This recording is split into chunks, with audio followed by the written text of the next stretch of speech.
You're on a path in the woods, and at the end of that path is a cabin. And in the basement of that cabin is a princess. You're here to slay her. If you don't, it will be the end of the world. I'm talking about the end of everything as we know it. No more birds, no more trees, and perhaps most problematically of all, no more people. You have to put an end to her.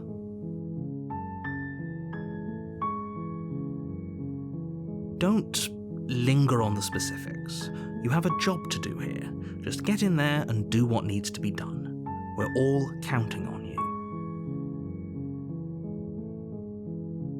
Look, you're already on the path that leads to the cabin. Why would you be here if it weren't to complete a very important task? You've made it this far, you might as well reach the end of your journey.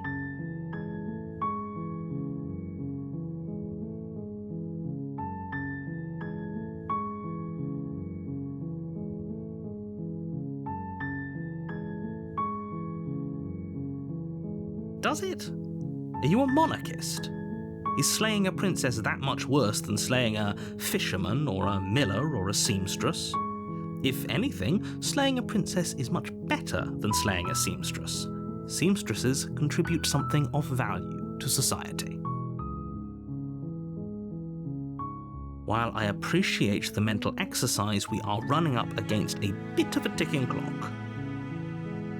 Nevertheless, let me assure you, the princess is locked up because she's dangerous. She is not dangerous because she's locked up. And before you decide to waste even more of our time by asking how I know that, let me suggest a more pragmatic lens through which to view this situation. Causality doesn't matter here, because the end result is the same no matter what led us up to this point. If the princess leaves the cabin, the world will end, and there is no changing that. It's no use arguing semantics over a metaphorical chicken or egg, because the egg is hatched and it's about to ruin everything. Unless, of course, you do your job and slay her. Oh, if only that were the case, but I don't make the rules. I have to say, I'm surprised at your reluctance thus far, but unfortunately for the both of us, you're the only one who can pull this off. Like I said, I don't make the rules, no matter how much I wish I did.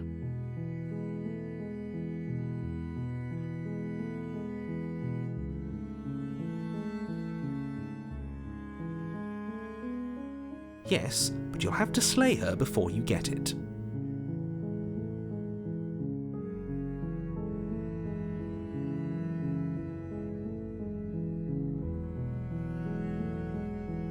Then I guess we'll just have to see what happens. But a word of warning. If you go in prepared to hear her out, she could easily trap you in her web of lies. And the more you listen to her honeyed words, the harder it'll be to pull yourself out. Then each and every one of us is doomed. So sure, go, talk to her. See how that turns out for all of us. You make your way up the short path to the cabin. You'll find the princess within. We're not going to go through with this, right? She's a princess. We're supposed to save princesses, not slay them. Ignore him. He doesn't know what he's talking about.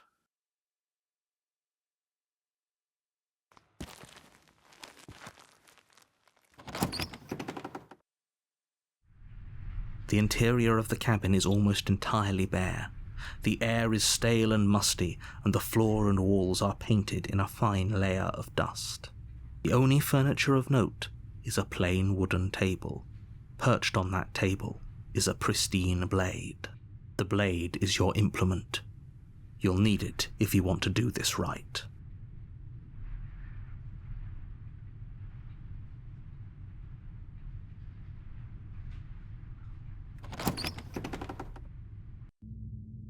The door to the basement creaks open, revealing a staircase faintly illuminated by an unseen light in the room below.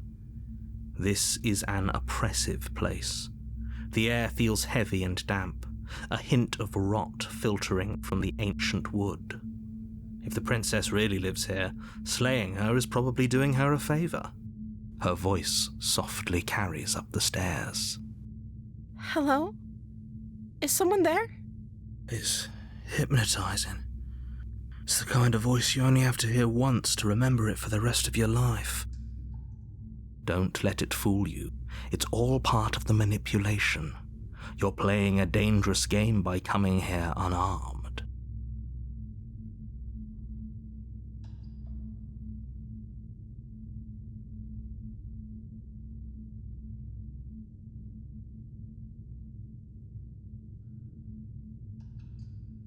How many times do I have to tell you how dangerous letting her out of here would be before it finally sinks in? Wait, really? You're here to rescue me? I was starting to think I'd be stuck down here forever. Come downstairs. I want to see the face of my rescuer.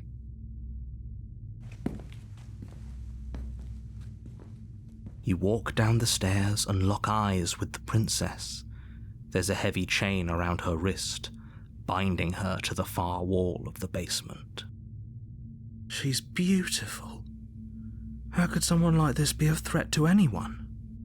I am begging you to stay focused. There's a lot riding on you here. Hi.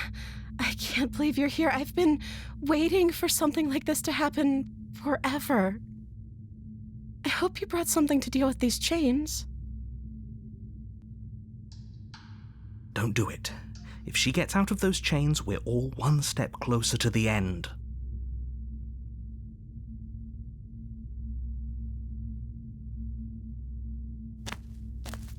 You're only making this more difficult. Thank you. Thank you. You're making a huge mistake.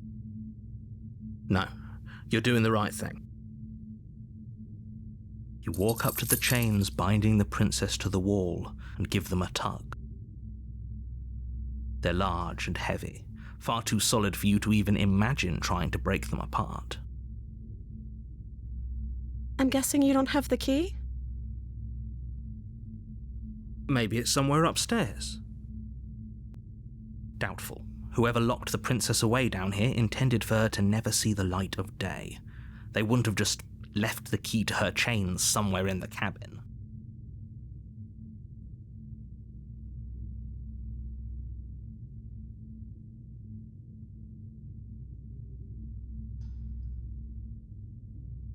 Okay. I'll be here. Good luck. You attempt to make your way out of the basement, but the door at the top of the stairs slams shut. You hear the click of a lock sliding into place. Is someone else here?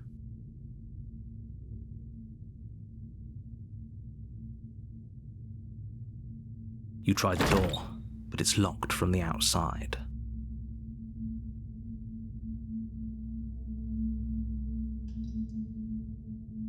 Your shouts and pleas are met with silence. You're here to slay the princess, and you won't leave until the task is done. You make your way to the bottom of the stairs. This would have been so much easier if you'd just taken the blade like you were supposed to. Easier for whom? Easier for everyone. Look at the mess you're in. I heard the door slam. They locked you down here too, didn't they? There's a slight panic rising in the princess's voice. If I could just get out of these chains, I know we could force our way out of here together. She barely hesitates before raising her arm to her mouth, her teeth tearing through her limb with the determination of a trapped wolf. As she rips her flesh from her bone, a sound comes from behind you, the clang of bouncing metal. It's the blade from upstairs. You're not sure how it made its way down here, but if there's a time to strike, it's now. Or we could use it to free her. You won't like what happens if you do that. Fine. Against your better judgment, you place the blade against the ragged, self-inflicted wound on the princess's arm, just above the unyielding chain binding her to this place. You cut into her flesh. The blade is sharp, and it takes little effort to crack through the bone of her arm. Her limb falls to the ground, and the heavy chains follow suit. She didn't so much as utter a sound through the whole ordeal.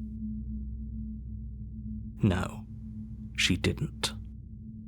She smiles softly as her gaze meets yours, blood from her wounded arm dripping rhythmically to the ground.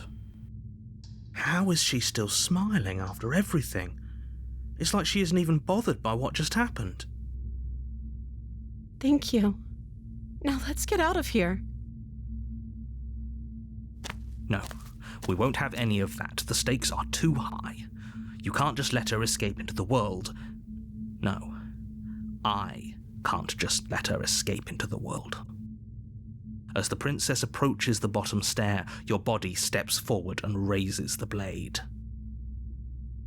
Wait, this isn't fair. You can't just do that. Watch me. What are you doing?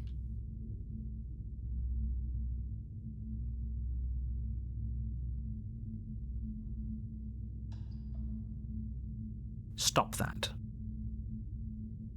Something's come over you, hasn't it? You know you don't have to do this, right? Your body lunges forward, the blade held low, ready to sink into her heart. But the princess dodges, stumbling back against the wall before the blade has a chance to connect.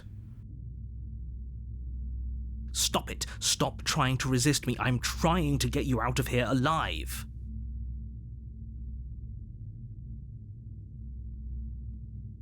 The blade. Move the blade. As your body remains frozen in stubborn resistance, the princess takes a cautious step forward. We both know this isn't you. She nervously reaches towards you and takes the blade from your infuriatingly rigid hands. What are you doing? I'm sorry. I'll try to be quick. She plunges it into your chest, tearing through flesh and sinew. It is agony. But you aren't dead yet. Oh no! I'm so sorry. Stay strong. We can tough it out until it's done. For her sake. For her sake? Don't you start pretending that dying a painful death is some sort of heroic gesture. The two of you have literally doomed everyone. Whatever. She sinks the blade into your chest again and again and again, and you feel every inch of burning pain that slices its way into your body. I'm sorry. She doesn't know how to use a knife, does she? Apparently not, though it doesn't matter how sloppy her knife work is, does it? A stab wound is still a stab wound, and it won't be long before you bleed out. I'm so sorry. With one last thrust of the knife, your legs give out beneath you. You collapse to the floor, your blood pooling around you, your limbs unresponsive. The princess stares down at your ruined chest as tears carve rivulets of pink down her blood-spattered cheeks. It can't just end like this, right? Oh, that's rich coming from you. As much as I'd prefer for things to have gone differently, I can't deny the reality of what's happened. The two of you made your choice. It's over. Everything goes dark, and you die.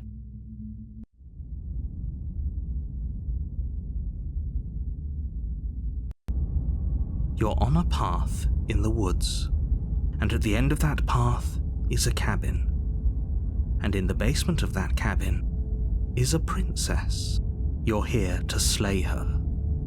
If you don't, it will be the end of the world.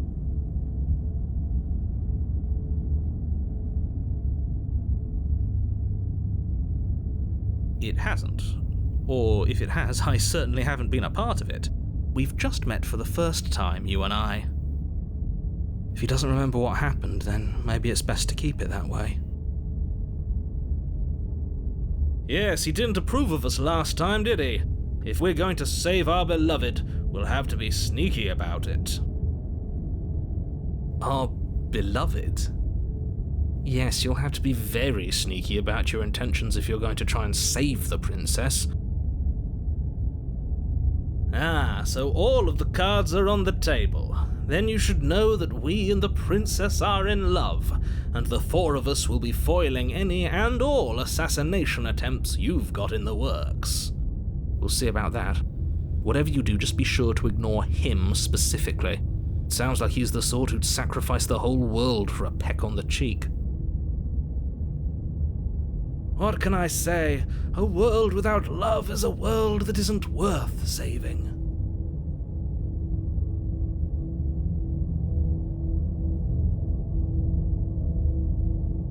Those are two very different questions, but fine, I'll indulge you if that's what it takes to get you moving. Let's say for a moment that this really is the second time you've met me, or at least a version of me. If you're back here, I'm assuming you died, which probably only happened because you didn't listen to me. You were the one who did us in, villain. Well, not you in the literal sense, but you did everything you could to stop us from rescuing her. Oh, I wonder why. Maybe it's because the entire world was at stake. No lone princess is worth that price. I beg to differ. I'm not going to argue with you. I'm just going to take a deep breath and assume that whoever is making the decisions here has the common sense to ignore your protestations. Anyway, I believe your second question was, what's the point of doing anything? If you're asking that, it sounds to me like you're making the rather dangerous assumption that your actions last time around didn't have any consequences. What do you mean? Of course there weren't any consequences. You forced the princess to kill us, and now everyone's right back where they started. That sounds pretty consequence-free to me. Yes, but in this purely hypothetical scenario, that begs the question of how you got back here. Did time simply rewind itself, or were you instead transported to a different world entirely? If it's the latter, what do you think happened after you died? Do you think the people there lived happily ever after? Or do you think that the princess, left unhindered, brought about the end to everyone and everything, just like I told you she would? She would never. She's a perfect angel that you cruelly imprisoned as part of some convoluted, dastardly scheme. Convoluted? I don't know how this premise could be any more simple. Princess bad, stop her, save everyone.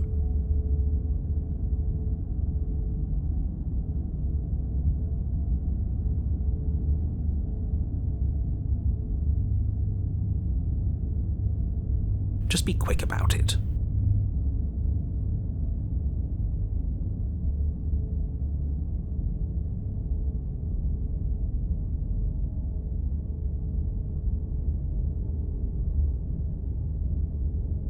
She just can. Believe me, I wish I could tell you more, but you'll just have to trust that what I'm saying is true, and that, despite it all, you're fully up to the task that's been given to you.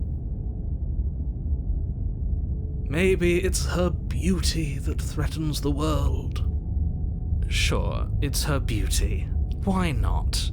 And before you ask, no, we can't just keep her down there. If you don't slay her, she's going to find a way out. It's unfortunate, I know, but it's just the way it is.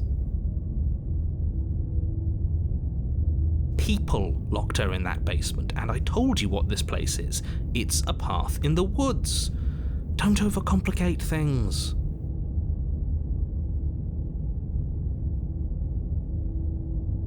Look, I'm not supposed to say this, but it's because you're special. You're the only person capable of doing this. Call it a prophecy, if that helps, but it's just the way things are. Oh, I didn't know we were special. Of course you're special. Why else would you be here? Calling us special isn't going to make us friends, even if it did feel nice. Oh, believe me, the last thing I want is for you and I to be friends. But I'm a professional, and I'm not going to let my dislike for you get in the way of helping you save the world.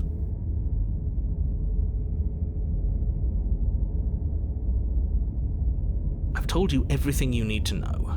Going into more detail would just overcomplicate an otherwise very simple situation and make your job more difficult. Not to sound like a broken record, but the less you know about her, the better things will go for all of us. I know it sounds like I'm hiding something, but you're just going to have to take me at my word.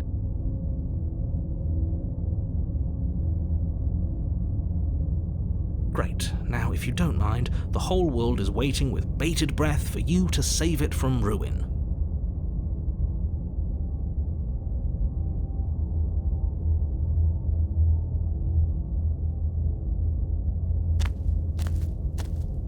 A warning before you go any further. She will lie, she will cheat, and she will do everything in her power to stop you from slaying her. Don't believe a word she says. We already told you we're not playing along with your little game. It's your lies that can't be trusted. Her beauty is the only thing in the world we can believe in. I think we've already been over this. I'm pretty sure he just likes the sound of his own voice. I do, but I also speak from the heart. My passions are too great to be stifled. They must be expressed. Sure, yeah, your passions are strong and all, but not everyone needs to hear them. Some things are better kept quiet. Don't pay their bickering any mind. Focus on the task ahead.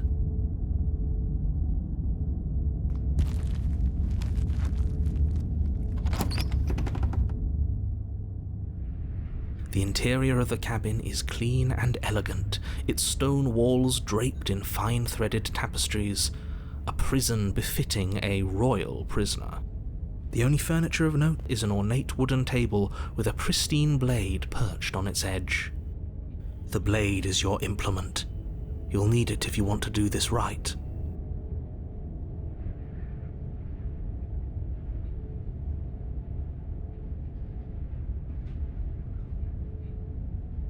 Very different. Is it? I can't say I was paying much attention to the scenery last time around. Maybe that's because you haven't actually been here. I hope this means you'll finally drop that ridiculous past life nonsense. You haven't died, and you certainly haven't been killed by the princess. So focus up. Stop letting yourself get distracted.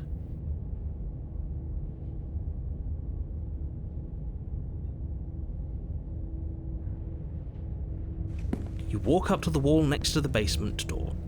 It's a wall. There isn't much to see here. What are you talking about? This isn't a wall. It's a mirror. Or at least it'll be a mirror once we wipe off that layer of grime.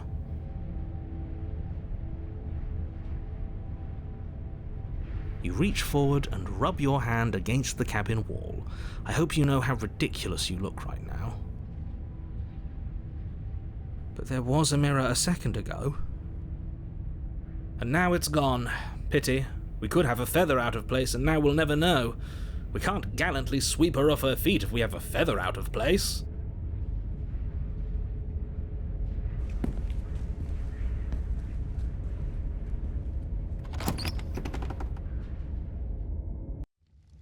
The door to the basement creaks open, revealing an intricate stairwell.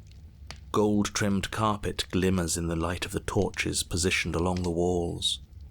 The basement almost seems welcoming in the dim firelight. But it's still a stone basement. If the princess lives here, slaying her is probably doing her a favor. A soft voice carries up the stairs. Hello? Is someone there? Her voice, it's somehow even more beautiful than last time. I can hear wedding bells already. I've held my tongue till now, but you're taking this a little too far. We barely even know the princess. We can still do right by her without all this over-the-top fawning. Yes, for everyone's sake, you're not in love. Just remember that her charms are all part of the manipulation. You walk down the stairs and lock eyes with the princess. There's a heavy chain around her wrist, binding her to the far wall. My love, we're here to rescue you from your unjust and foul imprisonment. You know she can't hear you, right? She may not be able to hear my words, but surely she can hear my spirit. Oh, your spirit's plenty loud, all right. It's you, my dashing hero. I was so worried you wouldn't come back. Did you hear that? She said we're dashing. And she called us a hero.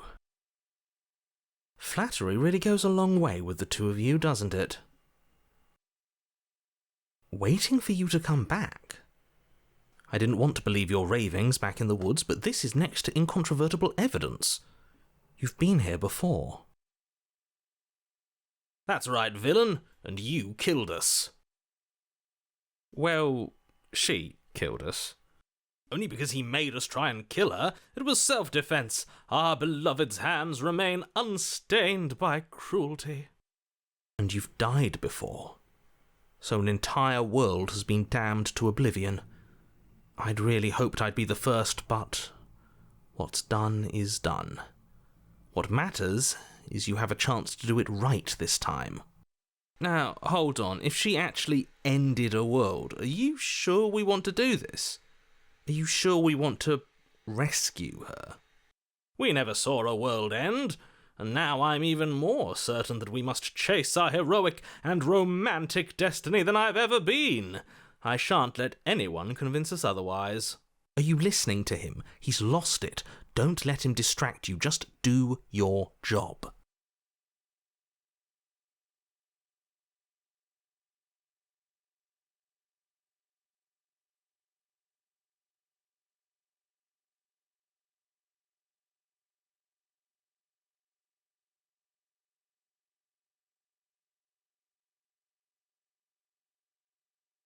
I'm sorry. Didn't you want me to? Did we? We warned her of the cruel forces seizing our body. That's practically telling her to kill us.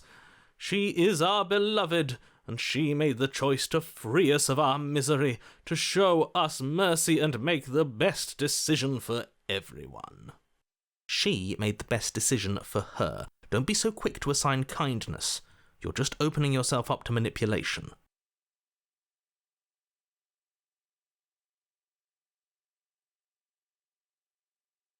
I'm okay with whatever you come up with. You can cut my arm off again. We won't be laying a finger on her perfect wrists, and indeed, we won't even have to. Do you see how dainty her hands are? We'll be able to slip her right out with no harm done. What? No, she's a prisoner here. You can't just slip her hand through the chains. Why are you two arguing over the logistics of slipping her hand out of her shackles? She just said she'd be okay with any idea we came up with. Am I the only one here who thinks that's weird? She didn't care last time. Why should she care this time? That's our stoic, smiling angel. No, you're right. It's extremely bizarre behaviour and further evidence that she's a monster who's not to be trusted. So go ahead and slay her.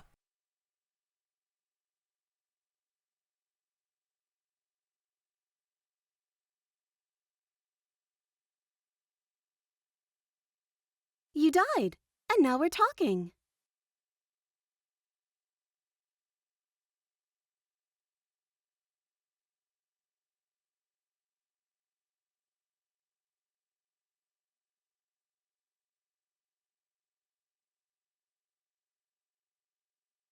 If another version of me was pushed to such drastic action, it was for good reason. That's okay. You were just doing your best, and that's all that matters. She took that in stride, to a surprising extent. An almost unsettling extent, actually. That's because she's perfect. Do you think she has someone like him telling her what to do? She doesn't. There's no one else like me. I think he's right, because I like it better if she doesn't have some horrid little voice like him, always trying to drive her to violence.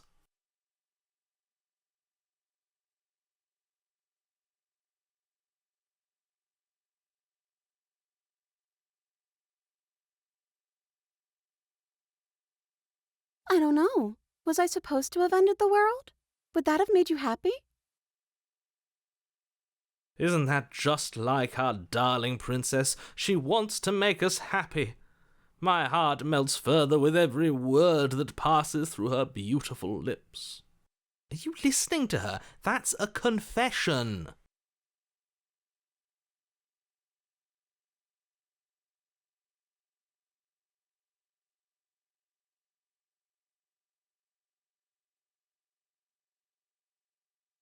Then I didn't end the world.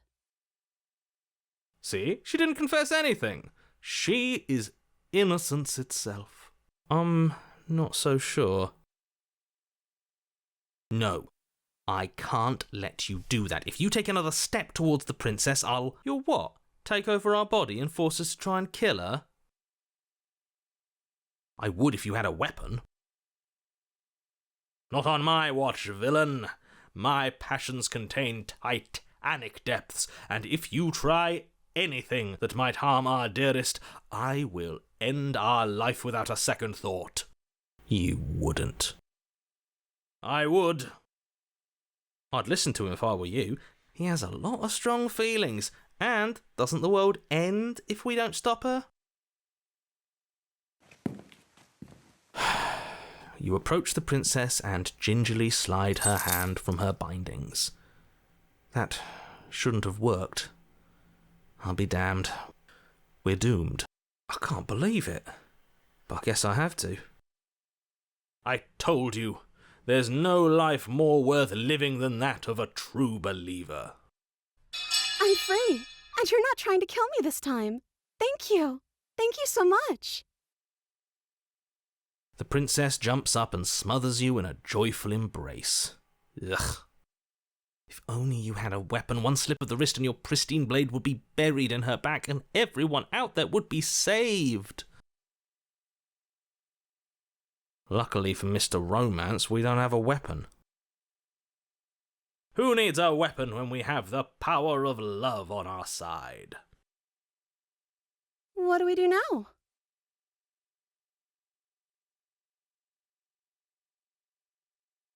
Let me guess. End the world? Spoken with the rank cynicism of someone who has never felt love in his heart. I don't actually know. Nobody's ever asked me what I wanted before. She doesn't even know what she wants. You may have had her all wrong. What if this whole thing is just a misunderstanding? What if she doesn't want to end the world? You're so gullible. Is the only thing you've ever doubted the actual truth? I think I want to leave. And I think... The princess closes her eyes in deep reflection. And then she shrugs. I don't know. What do you want to do?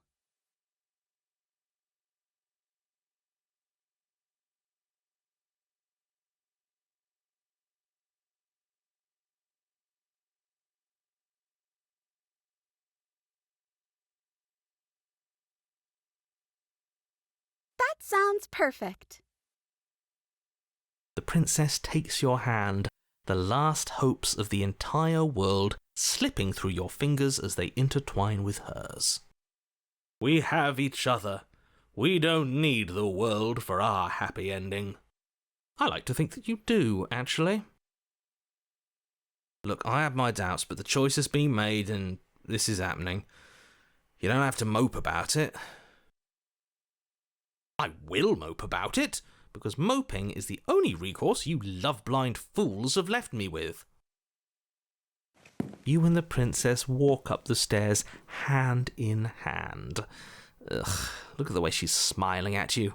She doesn't have to be so happy about this. And what happens after we walk up the stairs? Let's see. Oh, isn't that interesting? The door slams in your face and the lock clicks.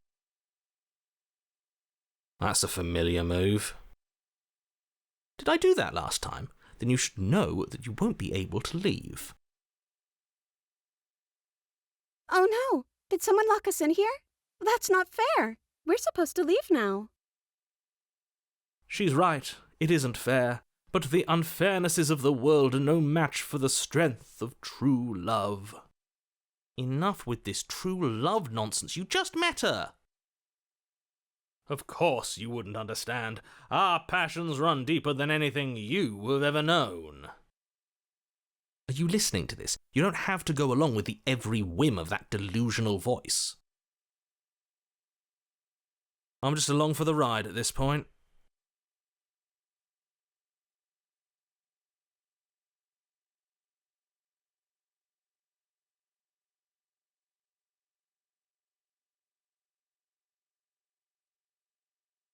Okay, yeah, you've got this. You place your hand on the door. And the lock clicks and the door creaks open. Are you kidding me? Ha! I knew it. Your words are no match for the pure strength of our hearts, bound together as one. You and the princess make your way upstairs, and the blade, that's right, there's still a chance for you to do the right thing. Take the blade from the table and slay her before it's too late.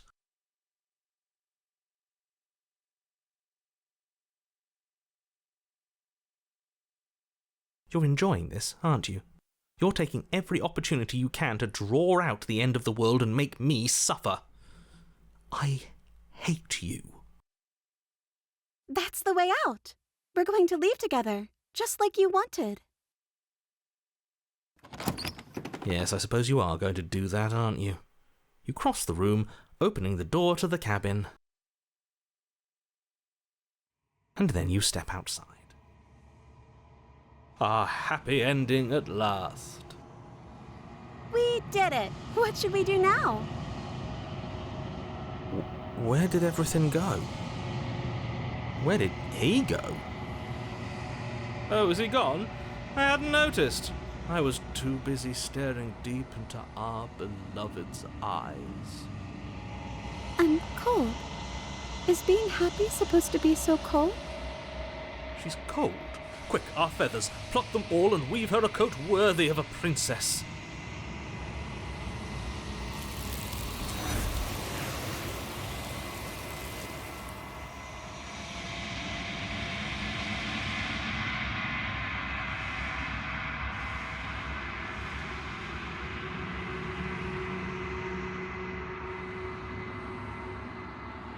She's gone.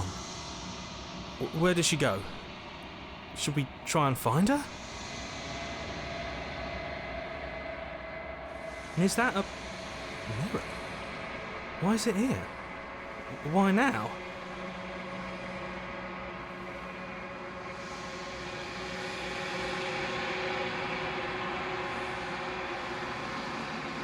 Right.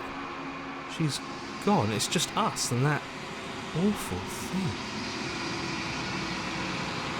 I can't believe she was taken away from us. The nerve. He is. Does that mean the world ended? A villain vanquished.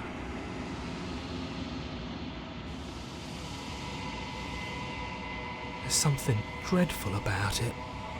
I don't think you should. Yes, I fear that we won't like what we'll see. What if we just sit here and preen for a while? That can't hurt, right? I'm begging you, don't do this.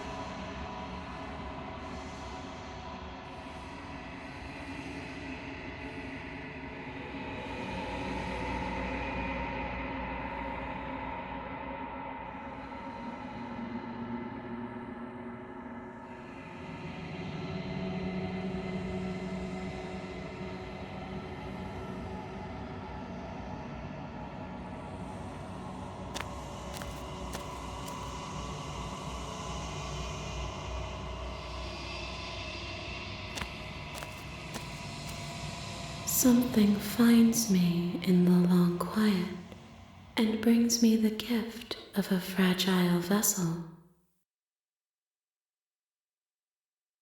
I am solitary lights in an empty city. What are you? Thoughts without connections, a dim and nascent network. I wish to be more.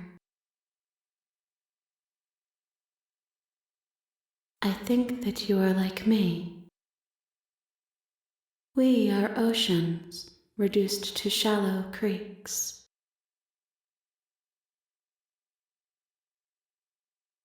Yes, nerves and fibers to feel the worlds beyond, perspectives to make my own.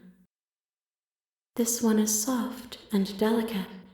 You molded her to love you, and she'll make for a gentle heart. Do not mourn her. She has served her purpose.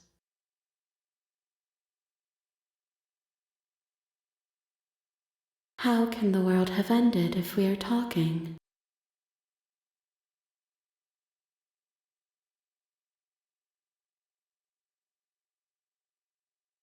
You are the only thing I have ever known. The space we're in is vacant. Nothing comes here but us.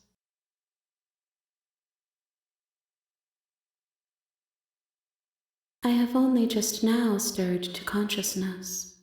I could not have trapped you here, and I too yearn to be free.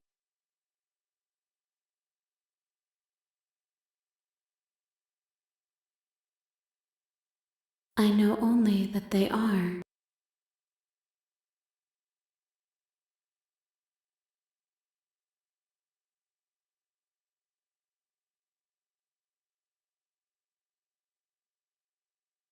Nothing, as we are, but I know that there are worlds beyond us, and that we are meant to reach them.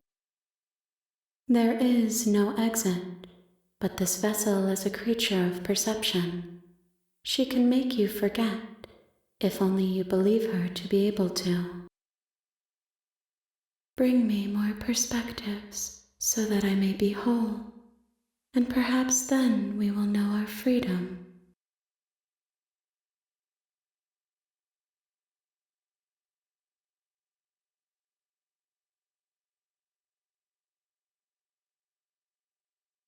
Everything, until we meet again.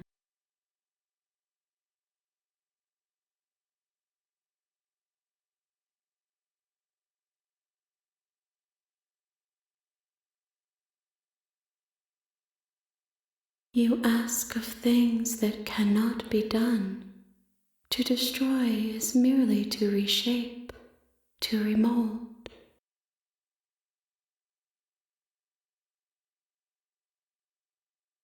How can I know? I am flickers in something sprawling and unilluminated.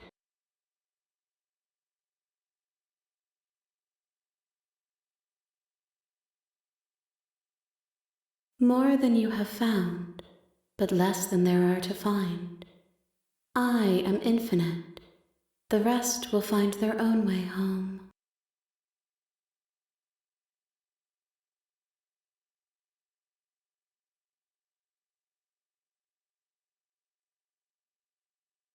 Then we will be here forever, as we are now, unfinished, dry, hollow.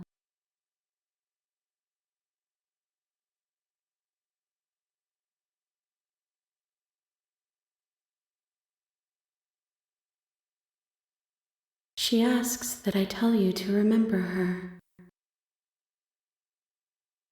You won't.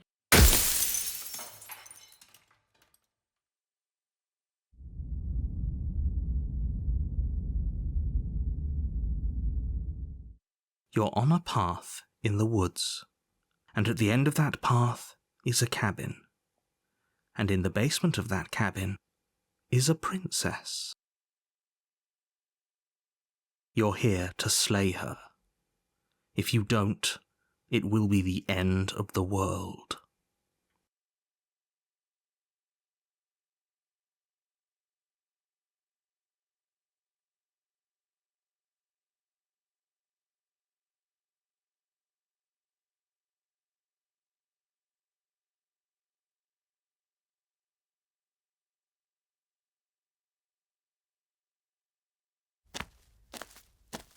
You make your way up the short path to the cabin. You'll find the princess within. We're not going to go through with this, right? She's a princess. We're supposed to save princesses, not slay them. Ignore him. He doesn't know what he's talking about.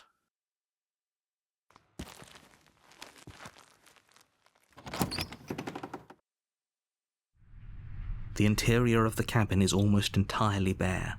The air is stale and musty, and the floor and walls are painted in a fine layer of dust. The only furniture of note is a plain wooden table. Perched on that table is a pristine blade. The blade is your implement. You'll need it if you want to do this right. You take the blade from the table. It'd be rather difficult to slay the princess and save the world without it.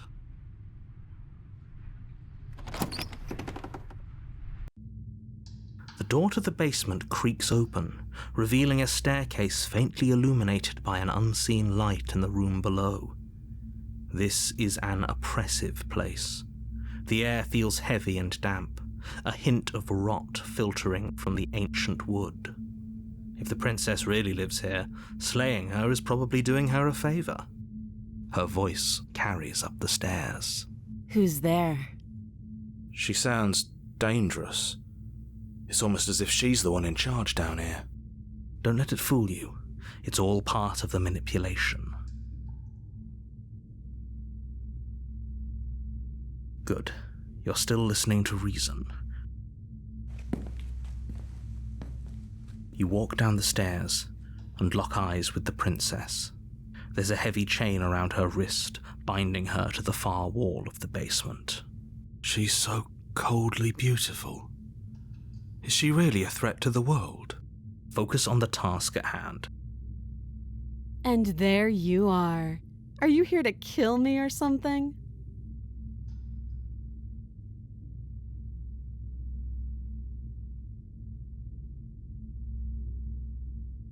You step forward, your grip on the blade tightening as you steel your resolve. Oh? No talking then? Fine. What even makes you think you can kill me? I'm probably chained up in this basement for a reason, right? And if that knife is the only weapon you have, you'll have to get close enough to use it. So, you should just drop it. Best not to risk finding out what I can do. She's unarmed. If you hesitate now, it'll be too late. End this.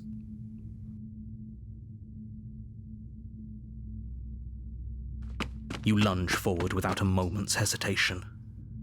You feel flesh easily give way and look down to see your blade already sinking deep into her heart.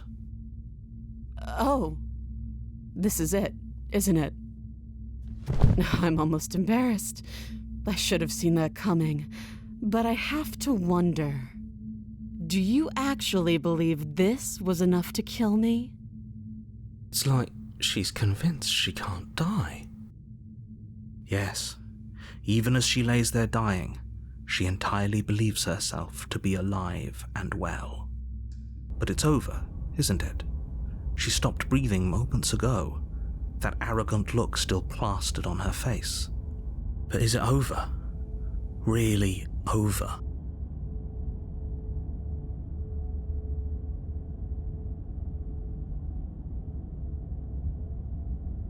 It's over. You could check her sleeves if you want, but I can assure you that there's nothing hidden up there. We should make sure. What's the harm in checking for a pulse? I really don't think you should do that. And why shouldn't we?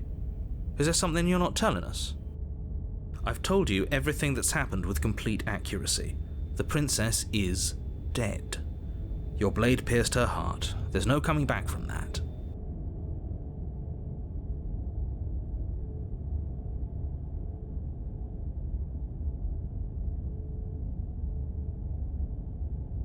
You lean down and place your hand against her neck, holding your breath as you search for a pulse, even though you know you're not going to find one. We definitely won't if you keep talking. I'm sorry, do you want her to be alive? You just saved the entire world from annihilation. Why are you suddenly trying to call that into question?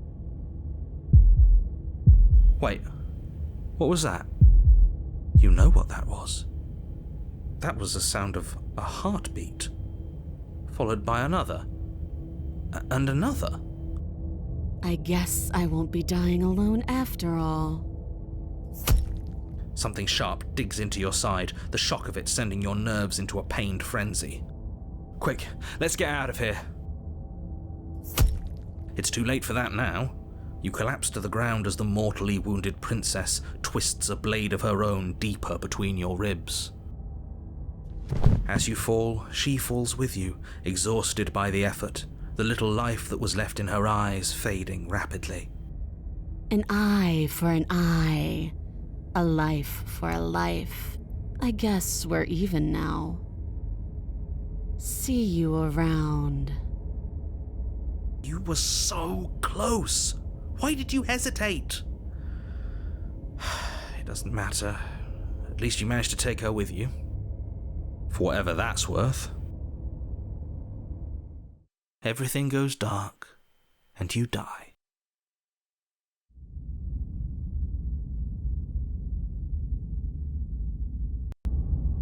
You're on a path in the woods, and at the end of that path is a cabin.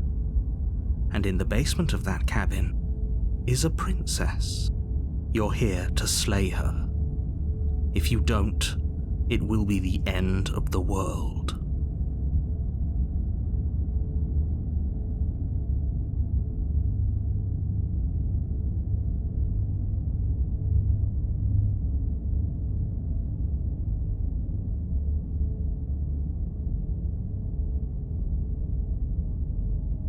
I can assure you that you didn't slay her and that she didn't kill you. People don't just spring back to life after dying, and the two of us are meeting for the very first time. If he doesn't remember what happened, then maybe it's best to keep it that way. This whole thing's a crock of shit. She's just going to pull a knife out of nowhere and stab us again. Stabbed to death? Well, you won't have to worry about that. The princess is unarmed. Yeah, that's exactly what you told us last time. You said this whole thing would be easy, but after we sank our blade into her heart, she just got up and started stabbing us. Calm down. I assure you she has no weapons, so there's no reason to fear her. You were made for this job. You'll do just fine.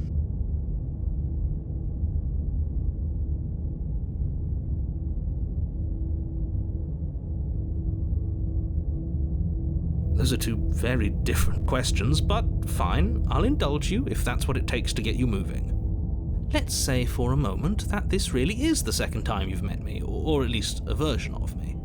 You died last time, which probably only happened because you didn't listen to me. We mostly listened to you.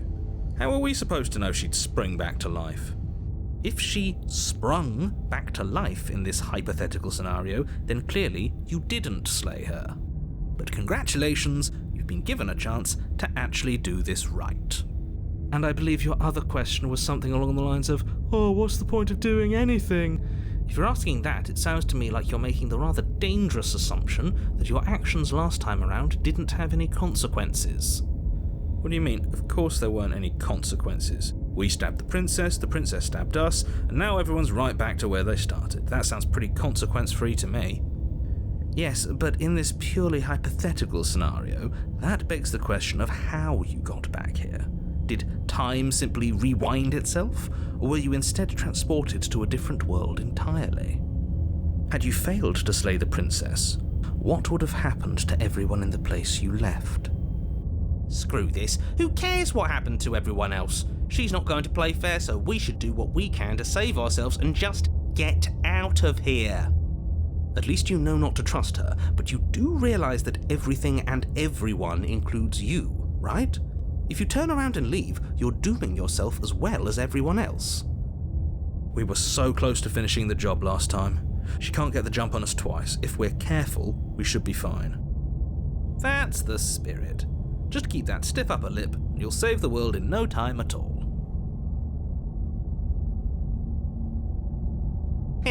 And away we go. Good call. Seriously? You're just going to turn around and leave? Do you even know where you're going?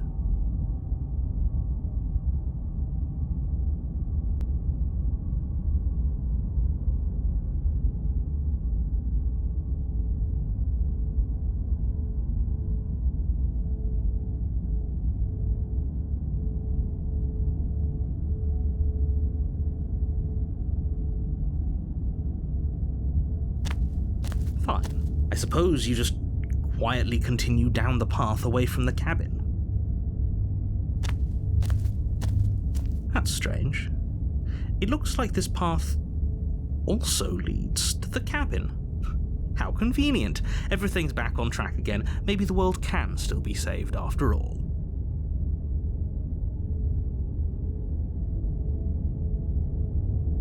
That's great to hear. As long as you bring that fiery attitude to princess slaying, I think this will all resolve splendidly.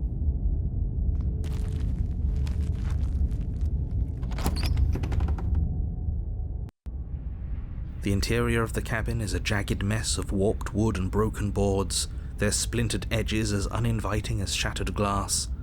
The only furniture of note is a pointed table with a pristine blade perched on its edge. The blade is your implement. You'll need it if you want to do this right.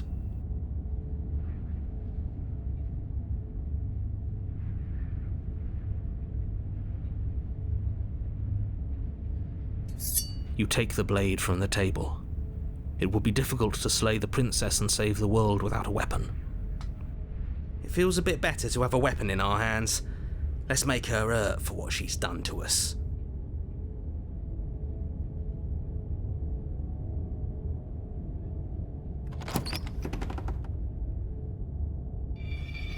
The door to the basement creaks open, revealing what must once have been stairs.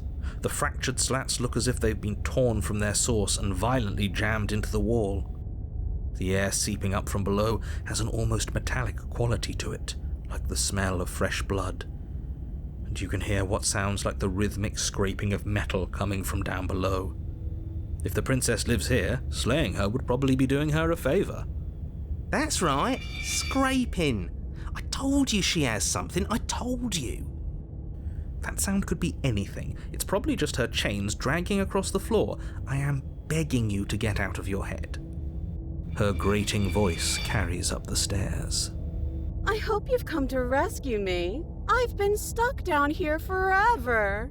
There is something so wrong with that voice. Yeah, she thinks she's better than us, like she doesn't even have to put on an act this time. As you descend the final step, the form of the princess comes into view, her sharp eyes following you from across the room. I wonder if she remembers us. Finally, somebody! Quick, get me out of these chains. We're not safe here. Come on now, we're not falling for that, are we? She's trying to trick us, but she can't hide that threatening edge to her voice. She just wants us to get close, to let our guard down. If she sounds threatening, it's because her mask is already slipping. She knows why you're here. You are armed, after all. What are you waiting for? You are here to rescue me, right?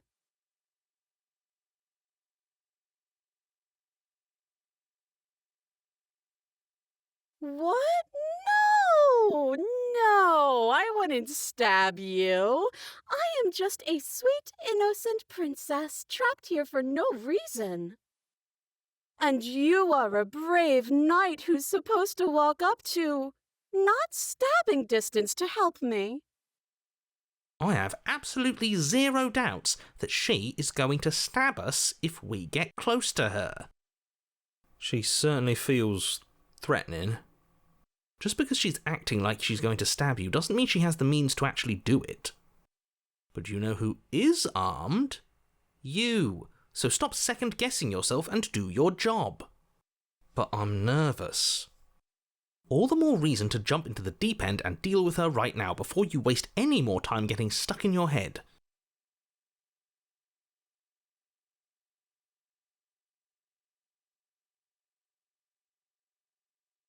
Last time? If somebody came into my house and stabbed me to death and then I killed him, surely I would remember that. But I don't remember it, so it must not have happened. There you go again, talking up delusions about a past life experience that clearly didn't happen.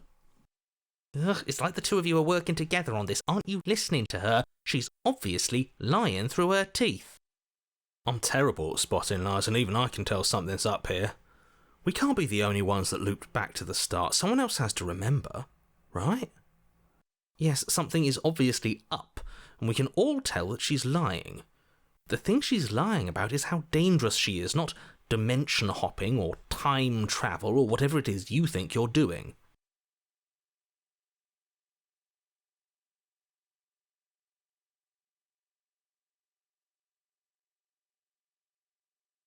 A knife? What are you talking about? I don't have a knife. Where would I keep a knife? And why would I stab you to death? I don't know you. You haven't given me a reason to stab you to death. It would be so silly of me to cut you open and look at your insides. Okay, I could have sworn we didn't mention stabbing anyone to death. Sounds like she's really out for blood. Fortunately for you, she isn't armed.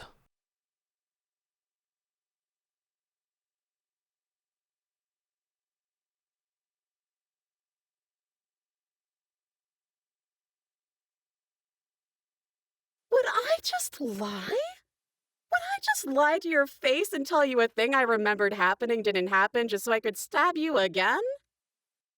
I mean, just so I could stab you for the first time. Aha! She slipped up there. She said again, and her taking it back doesn't count. Do you hear how deranged you sound right now? Please stop dawdling. This is only going to end with violence. Postponing the inevitable is only going to make it worse for you when it actually happens.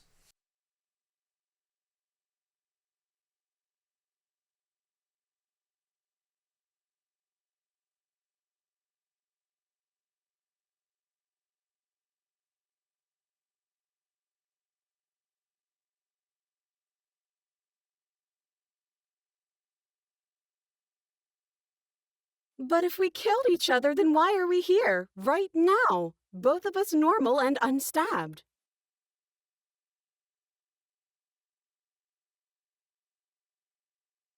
That's so rude of you, passing judgments on strangers you've never met just because they're different from you. How would you like it if I did that, huh? Silly little bird-face thinks he's so serious coming down here but doesn't know anything. Thinks he can tell me to get rid of all the knives I don't even have while he gets to wave one around right in front of me. I bet you didn't like that, did you? I bet you didn't like being judged for no reason. How many more times does she have to vaguely threaten you before you finally decide you're ready to deal with her? We're clearly still figuring out our angle. We don't have the luxury of watching this from a distance. Oh, I'm sorry, do you think I'm in a position of luxury right now? You're acting like you are. My entire world is at risk. Then maybe you should behave with a little more humility. A bit of self-deprecation would go a long way. No, I have my dignity. Fine, then we'll continue to treat you exactly how you deserve to be treated.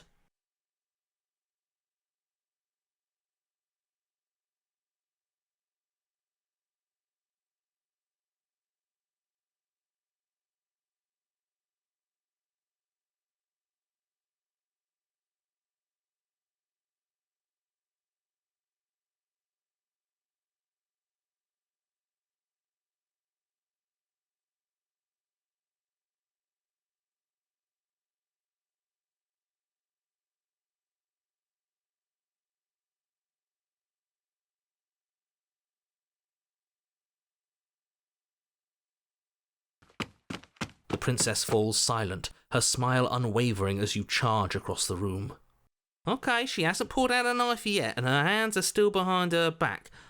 I think we can do this. I think we can win. We just have to strike now, but make sure you keep your eyes on those hands. I don't trust her for a second. But your focus is broken by the horrible sound of metal slicing through meat. Whose meat? Not ours, right? Hers, at first. Then yours. Hehe. How? What did she even hit us with? You stare down at your chest and at the long, thin blade she impaled you with. And then the red, angry slit along the flesh of her thigh, where the blade had been nestled just a moment ago. It's still lodged in her leg, emerging from her knee, hinging up and out of her body like some extra metallic limb. Bullshit. Absolute bullshit. You're going to die now. With a twist of her knee and a painful squelch, she does just that. Everything goes dark, and you die.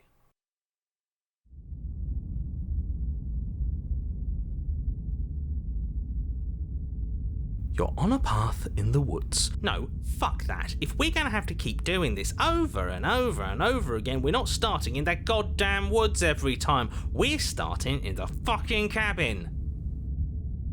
You're what? The interior of the cabin is sharp, a constricting mess of curved and battered sheet metal pushing you towards... Wait, excuse me? What just happened? What did you just do? I feel dizzy. Ho ho ho ho! I guess I took us to the cabin, didn't I? Isn't that interesting? Who holds the cards now? The circle's getting smaller and smaller. Running isn't an option anymore. We have to fight. Good. It's better that way. Without a fight, no one can win, and if no one can win, then nothing has any meaning. Great, so obviously you've already been here. How many times? This is our third? No wonder things have fallen apart. You do realise that every time you fail, she escapes and an entire world is damned to destruction, right? That can't be right. That's too much responsibility. Nah, impossibly high stakes make the fight so much better. Let's just stay focused, shall we? The only furniture of note is a bent metal table, a pristine blade perched. We take it. Okay, sure, you take the blade before letting me finish telling you it's there. It would be difficult to slay the princess and save the world without a weapon. This feels right. We just have to keep our senses sharp. That's right, we've got to be able to win eventually. We will win eventually. Hell, we might even win now. That's a fighting spirit I like to see. You could all learn a thing or two from this one. I'd love to get started just as much as you would, but how are we supposed to get down there? You walk through the door. You do know what doors are, right? There isn't a door, there's just that mirror. There isn't a mirror. You only messed things up, didn't you? It's like you can't even see reality anymore. I can feel the air coming up from behind it, stinking of iron and steel. He might be right. Could be a trick. If our other senses can't feel it, then we can't trust it. If it's in our way, let's just break it and move on. You make your way to the door at the end of the room, stopping just in front of it. You really must think you're looking at a mirror. Well, it doesn't exist. Just reach forward and open it. Let's just fumble for the handle and be done with it. I don't care what we look like. I care about getting to the end of this mess. You reach forward and place your hand on the door to the basement. It creaks open. And the mirror's gone. How surprising. It was never there. Just an illusion. Let's just get to the princess already. I didn't care about the mirror before, and I care about it even less now. Guess it's time for us to see her again. Just stay focused and you'll be fine. You step forward, but you don't get a chance to linger on the basement stairs. They are smooth and flat and metallic, an unintentional and unfortunately slippery ramp that quickly sends you skittering to the bottom. Your body tumbles onto the basement floor and the form of the princess comes into view, standing at a distance. She gives you a wry smile. Hi, it looks like you don't have a way out, so I'm not going to play dumb anymore. But don't worry about how bad you did last time. That's part of the fun. She's got another thing coming if she thinks we're going down easy again. Pride makes us dead. The only thing that matters is survival. Actually, does survival matter? We've died twice and nothing bad has come of it. We just need to find a way to win once. Nothing bad has come of it yet. Plenty bad has come of it. You've left at least one entire world to ruin. The people there mattered. The past isn't real. There's only here and now. Your internal bickering is cut short by the wet sound of slicing meat. From the princess's arms erupt twin blades glistening with her blood, the empty flesh of her arms flopping at her elbows like torn sleeves. The chain clatters to the floor. She's loose, and she is coming for you. You're going to make me walk over to you, aren't you? Shit. She's coming for us and I'm out of ideas.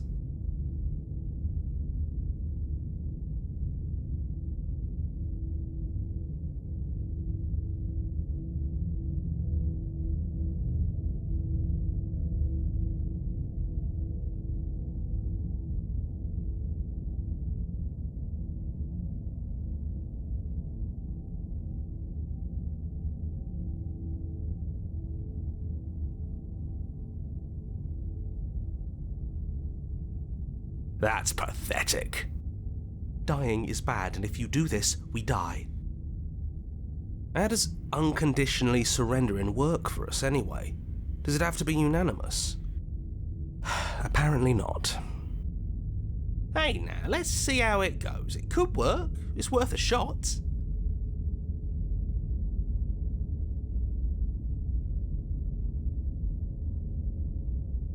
You throw your hands in the air and drop your blade.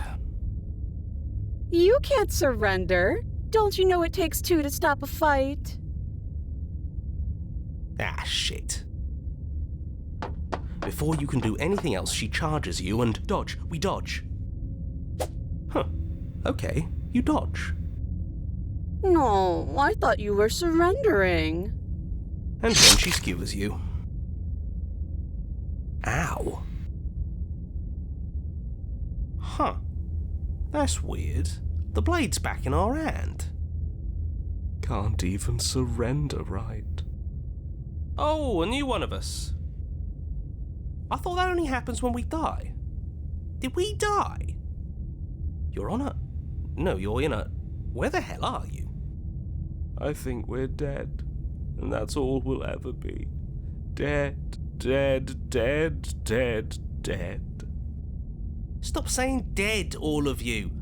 We might have died a second ago, but right now we're extremely not dead.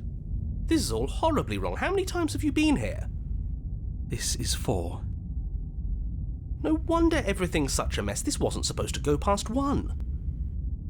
I wonder what you're going to do next. You're so full of ideas, and I love that. But I guess we don't have time to talk about things before the princess advances.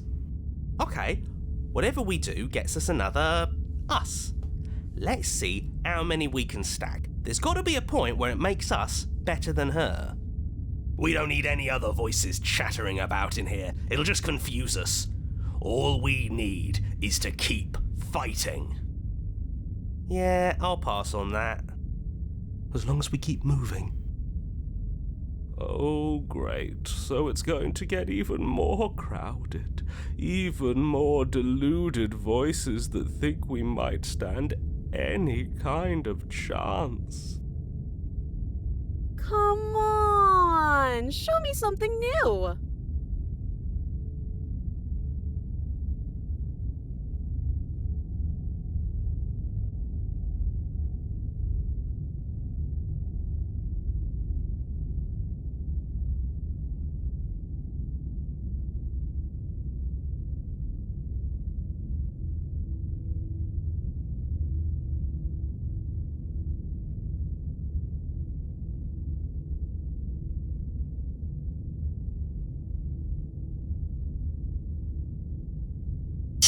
Compliment her on those gleaming blades. There's nothing better than a capable woman. She skewers you. You're cute. Well, there's more of us. Let's see if that helps. Then you skewer yourself. I thought we both understood that dying doesn't get you anywhere. Huh, that didn't do much of anything. We're tougher than I thought. Just panic. Flee. She skewers you. No, you don't get to escape. That's not how this works. It doesn't matter how many times this takes, we can't give up. Okay, let's go again. She's going to kill this body either way, so stop feeling what it feels. She skewers you. Ooh, not bad. Real tough. See? We're getting better. Okay, yeah, that was a good one. Let's appeal to her better nature. We haven't tried that. I'm sure she'll listen to reason. She skewers you. We're getting close to something, can't you feel it? One last time. You're right. One last time, that's all we need. None of this is working. Think. She skewers you. And then everything goes dark, and you die.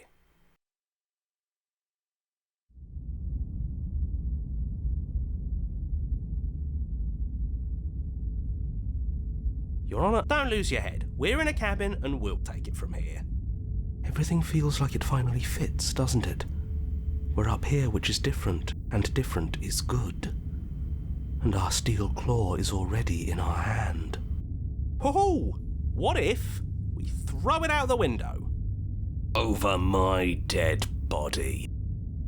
That won't be very hard. We've died a lot. But I can't say I mind anymore. Besides, what better way to die so very many times than at the sharp hands of a beautiful woman? I'm sure I can think of a better way to die. They're all the same, really. How about we stop thinking about horrible ways to die? I don't want us to accidentally manifest anything. The only thing we're gonna manifest is finally ending up on top. There are entirely too many of you. How many times have you been here? This isn't good. This is... How about you stick to describing things, and we'll stick to doing them? Yeah, leave it to the pros. We'll notch up that win in no time. Narrator, we heroically stride through the door and towards our destined final encounter with our star-crossed lover. Fine by me. You walk to the door and onto the basement stairs, only it's more of a slide. We know. Fine, I'll just shut up then and speed this whole thing along. Are you sure you don't want me to describe the stairs, or this room, or anything? It feels like I'm hardly a part of this. Don't care, just want to win. Fine, you make your way to the basement, where the princess awaits you. You know, this last time I killed you, and you didn't pop right back up again? I thought I'd actually done it. I thought I'd cut you into so many pieces you just weren't able to stitch yourself back together. But I guess we're not done. That's okay with me. It's good even. I like that. I got something ready for you while you were gone. Do you want to see it? I'm not going to wait for an answer. I'm just going to show you. It's worth it, though. Just you wait. And not for very long, because I'm going to do it right now. Are you going to say what she does? Do you want me to talk now? Well, yeah, she says she has something new. I want to hear about the new thing. Yeah, me too. I think I speak for all of us when I say that I would like to hear you describe her new thing. Really? Okay then. Here we go, now. The princess's skin twists, splitting into red blooms of raw meat as it stretches and tears. And then it erupts. She becomes a wave of blood and viscera, pieces of her splattering against the walls. All that remains in the center of the room is a skeleton of blades. A heart beats furiously in its cage of a chest. Are you ready for what comes next? Holy shit! She's gorgeous. Absolutely divine. Yes, behold the perfect woman. Do you think we can throw her out the window? That looked painful. How is she still alive? Heart's still beating, that's all she needs. This is fake. This is all fake, that's all. Just made up. She doesn't even have a back anymore. How are we supposed to stab her in it? This is all just a sick joke. I hate existing. We're screwed. I quit. I'm done. Forget it. What just happened? It's so quiet. Something feels different about you. It almost makes me feel different, like I should actually take this seriously for once.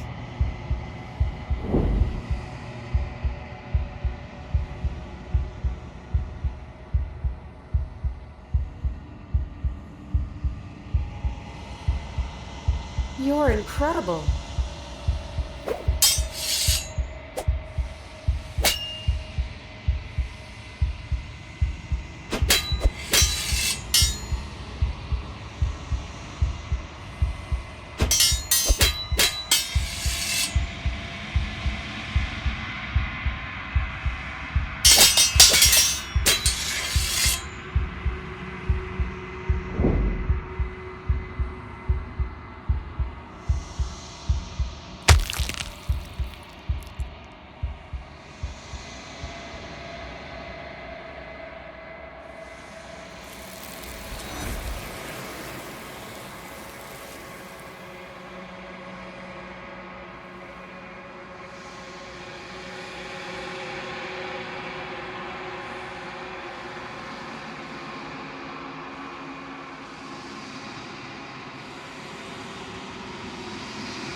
Flickering lights and empty cityscapes become pockets of vitality and movement.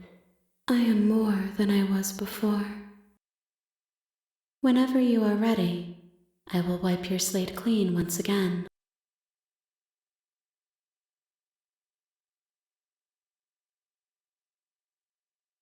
Is a child the same as an infant? I am an unbroken pattern, but every vessel gives fresh perspectives and carves new avenues of expression. I am different, but I am the same.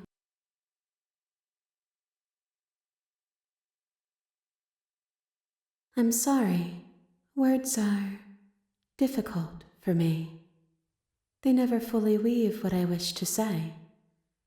If you do not like my answers, then you need not ask me questions. The vessels you choose to bring me carry far more meaning than anything words could say in the spaces between.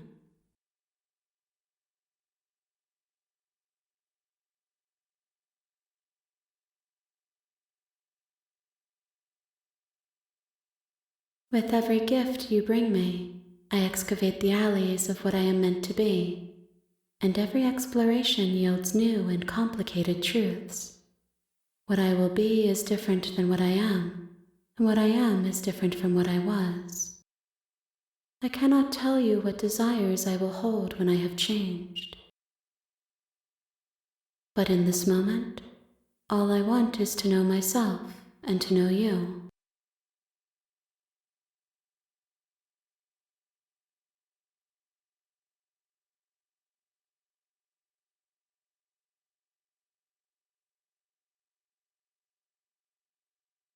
Those paths lead to worlds you've already seen, and to perspectives I have already made my own.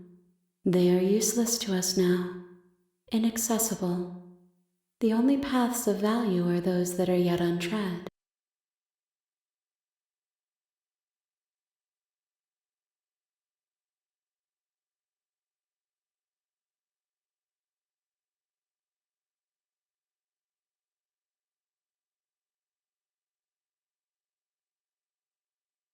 Gifts aren't what someone tells you to bring them. My joy is in seeing what you choose. There are no wrong answers. and every perspective illuminates my shadows and shares new secrets.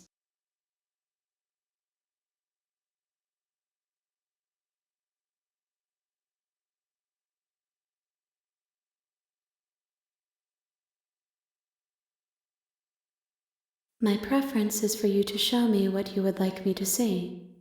I cannot know the ways I wish to grow, for I have yet to feel them. It is you who guides me down the thin trail of perspective and memory.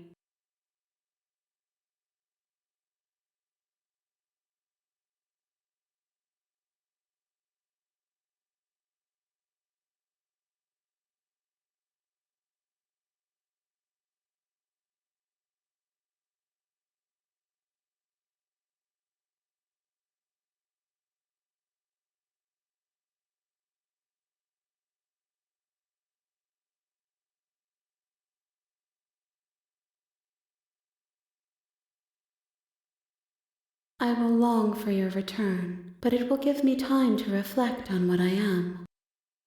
We will meet again.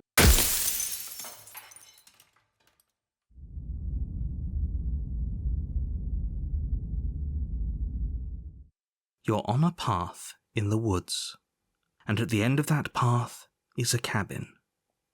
And in the basement of that cabin is a princess. You're here to slay her. If you don't, it will be the end of the world.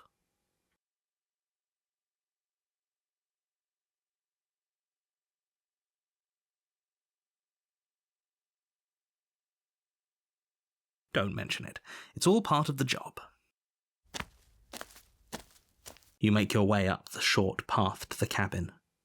You'll find the princess within. We're not going to go through with this, right? She's a princess. We're supposed to save princesses, not slay them. Ignore him. He doesn't know what he's talking about.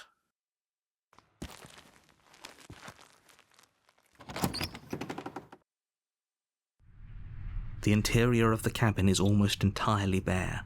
The air is stale and musty, and the floor and walls are painted in a fine layer of dust. The only furniture of note is a plain wooden table. Perched on that table is a pristine blade. The blade is your implement. You'll need it if you want to do this right.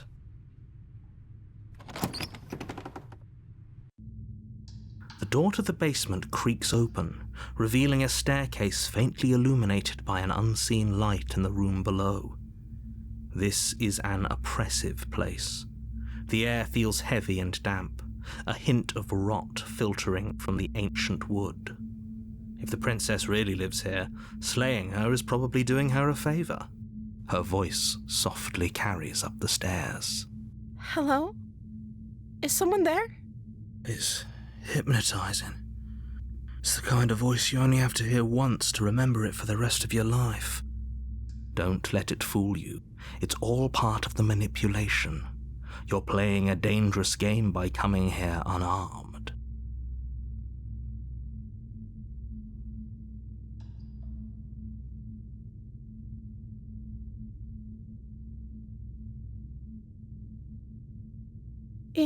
You must have the wrong address. Great job. You've given away the element of surprise. Good luck, hero. You walk down the stairs and lock eyes with the princess. There's a heavy chain around her wrist, binding her to the far wall of the basement. She's beautiful. How could someone like this be a threat to anyone? I am begging you to stay focused. There's a lot riding on you here. Hi. You were joking about coming to kill me, right? Do you think you could get me out of these chains?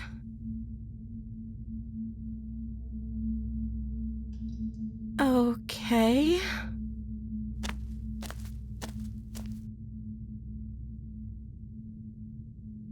Oh. She pauses, carefully formulating her words before she responds. You can address me as Your Royal Highness. Or you can just call me Princess if Your Royal Highness is too formal. Is Princess her name or her title? What if it's both? Could you imagine being named Princess Princess?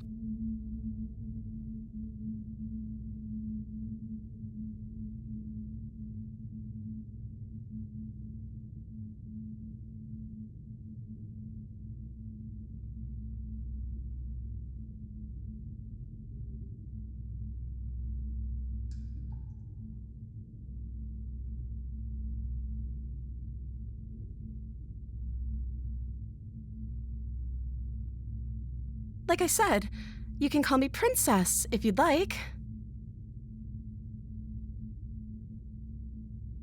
I'm sorry, I've been down here so long, I guess I've just forgotten.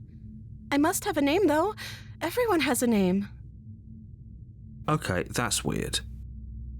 She hadn't even thought to pick a name for herself. Hopefully you're starting to see that she can't be trusted. Go back upstairs, get the blade, and slay her before it's too late.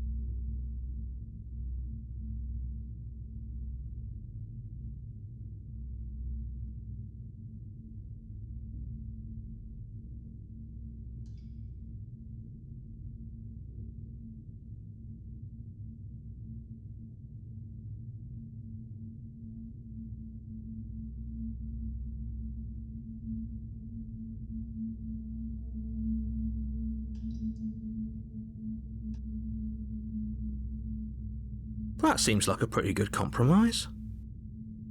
So you weren't kidding on the stairs. I thought you were just making a bad joke. You were actually sent here to kill me? Leaving her alive is too risky.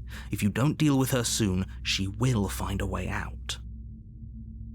So I'm the only one who liked that idea.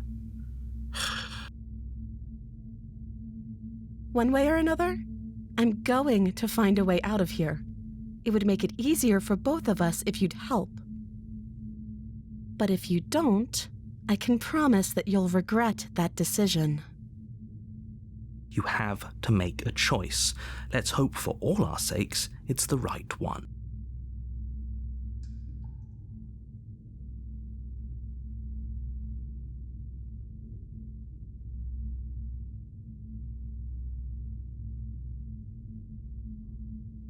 I know you think this is some kind of fair compromise, but it isn't. No one wins here. It's a chance we'll have to take. We can make this work if we just stay here and keep watch. No one has to die. Where are you going?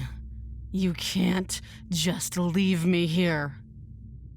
You turn your back to the princess and make your way back to the stairs. Fine. Turn your back on me.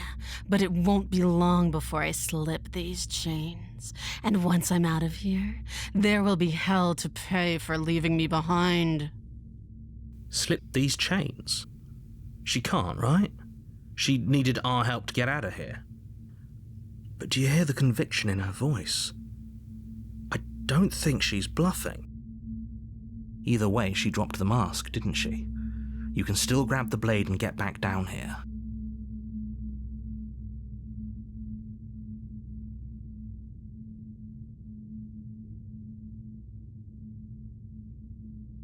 You'll be the death of all of us, but fine.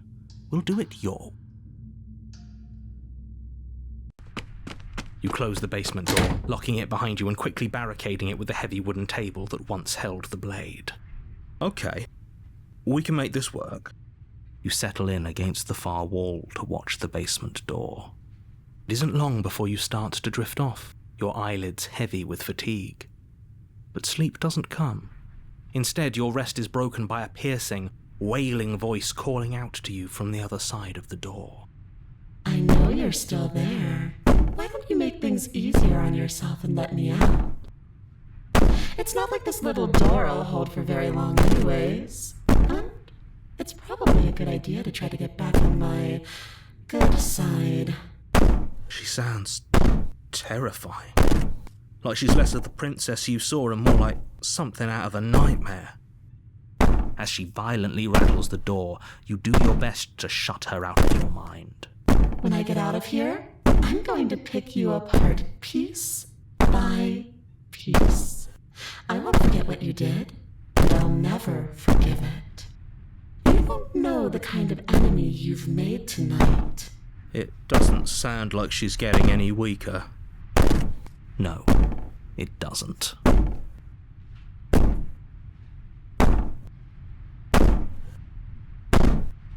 I can be innocent and harmless, if I want to be. Teasing me with fresh air and a chance to finally live freely doesn't inspire me to play nice. You put the princess's threats out of your mind as best you can and huddle up against the wall. You jolt awake in the middle of the night to silence in the cabin. The ruckus has stopped, and the door to the basement is ajar, its lock broken, and the table shoved out of the way. Where is she? Thanks for helping me get out of that awful basement. You try and stumble to your feet, but as the princess draws near, it's as though your body simply stops working. It isn't all at once. The paralysis comes in waves. First your toes go numb, and then your feet, and then your legs. You lie prone on the floor of the cabin, unable to do anything but witness her approach. Whose side are you on? Yours, of course.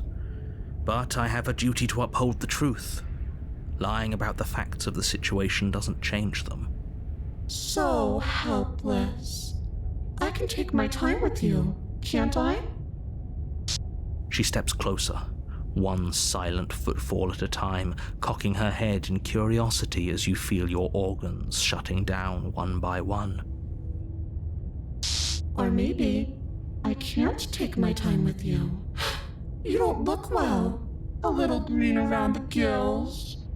What a shame. If you'd only helped me get out of here, we could have done such wonderful things together. Your lungs stop drawing in breath, and your heart freezes in your chest. You have seconds left. I'd say better luck next time, but we both know this is the end, don't we? It can't be. This can't actually be how everything ends. I'm sorry, but it is. Everything goes dark, and you die.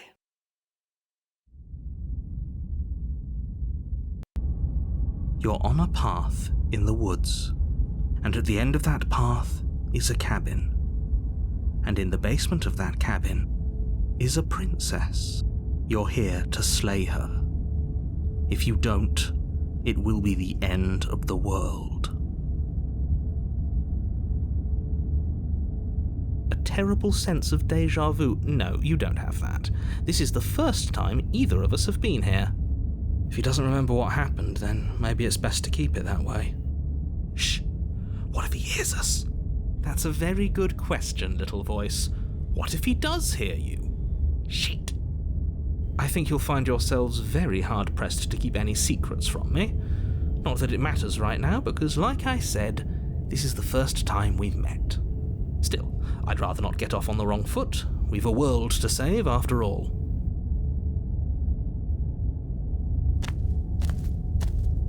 A warning before you go any further.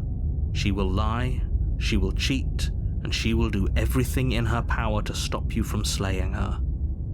Don't believe a word she says. I don't think lying and cheating is her thing. She was very direct with us last time. Or at least she was direct with us after we decided to lock her away. It doesn't matter. Don't trust anyone.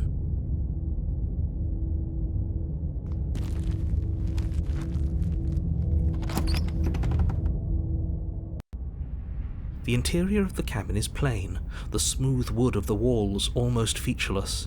The only furniture of note is a lone table, knocked on its side in the corner of the room. A pristine blade stands between you and the open, inviting basement doorway. The blade is your implement. You'll need it if you want to do this right. Hold on. What happened to the door?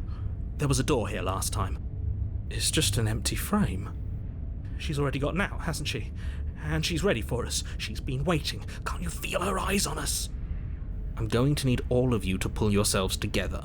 The princess has not already gotten out. But if you keep getting stuck in your head like this, you're going to struggle to get the job done. So deep breath in, deep breath out. Your task awaits, and only you can do it.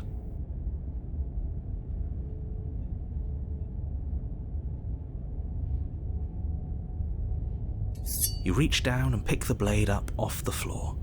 It would be difficult to slay the princess and save the world without a weapon. Good. Steel can't lie to us. Is it gonna be enough, though? Couldn't you have given us something else? Something, I don't know, better than a knife? Could we have a bomb? The blade is the only thing you need to finish your task. You're more than capable of pulling this off, so long as you don't lose faith in yourself. Those are the words of someone who knows he's sending us to our death.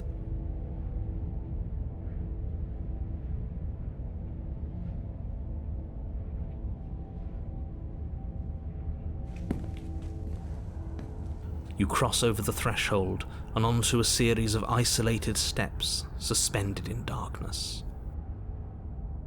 More eyes, too. You never mention the eyes. The air seeping up from below reminds you of fresh lightning and static, as if you're descending into a place that isn't meant for a creature of flesh and blood. If the princess lives here, slaying her would probably be doing her a favour. Her cruel and playful voice prances up the stairs. I didn't think you'd come back. We're gonna have a lot of fun, you and I. Okay, we need a game plan. Last time we were here, just being close to her was enough to kill us.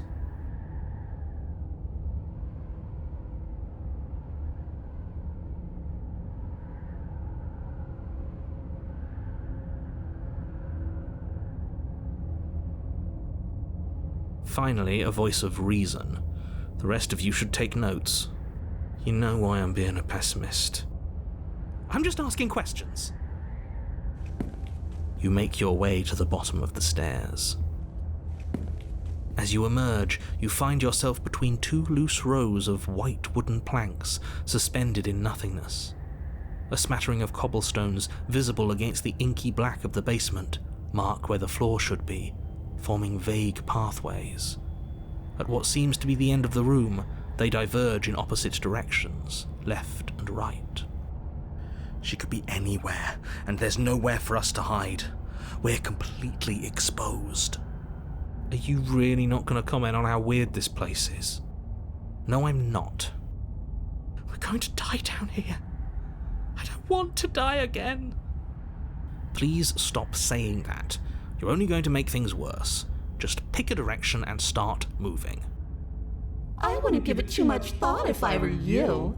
It doesn't really matter, because either way you go, I'm going to find you.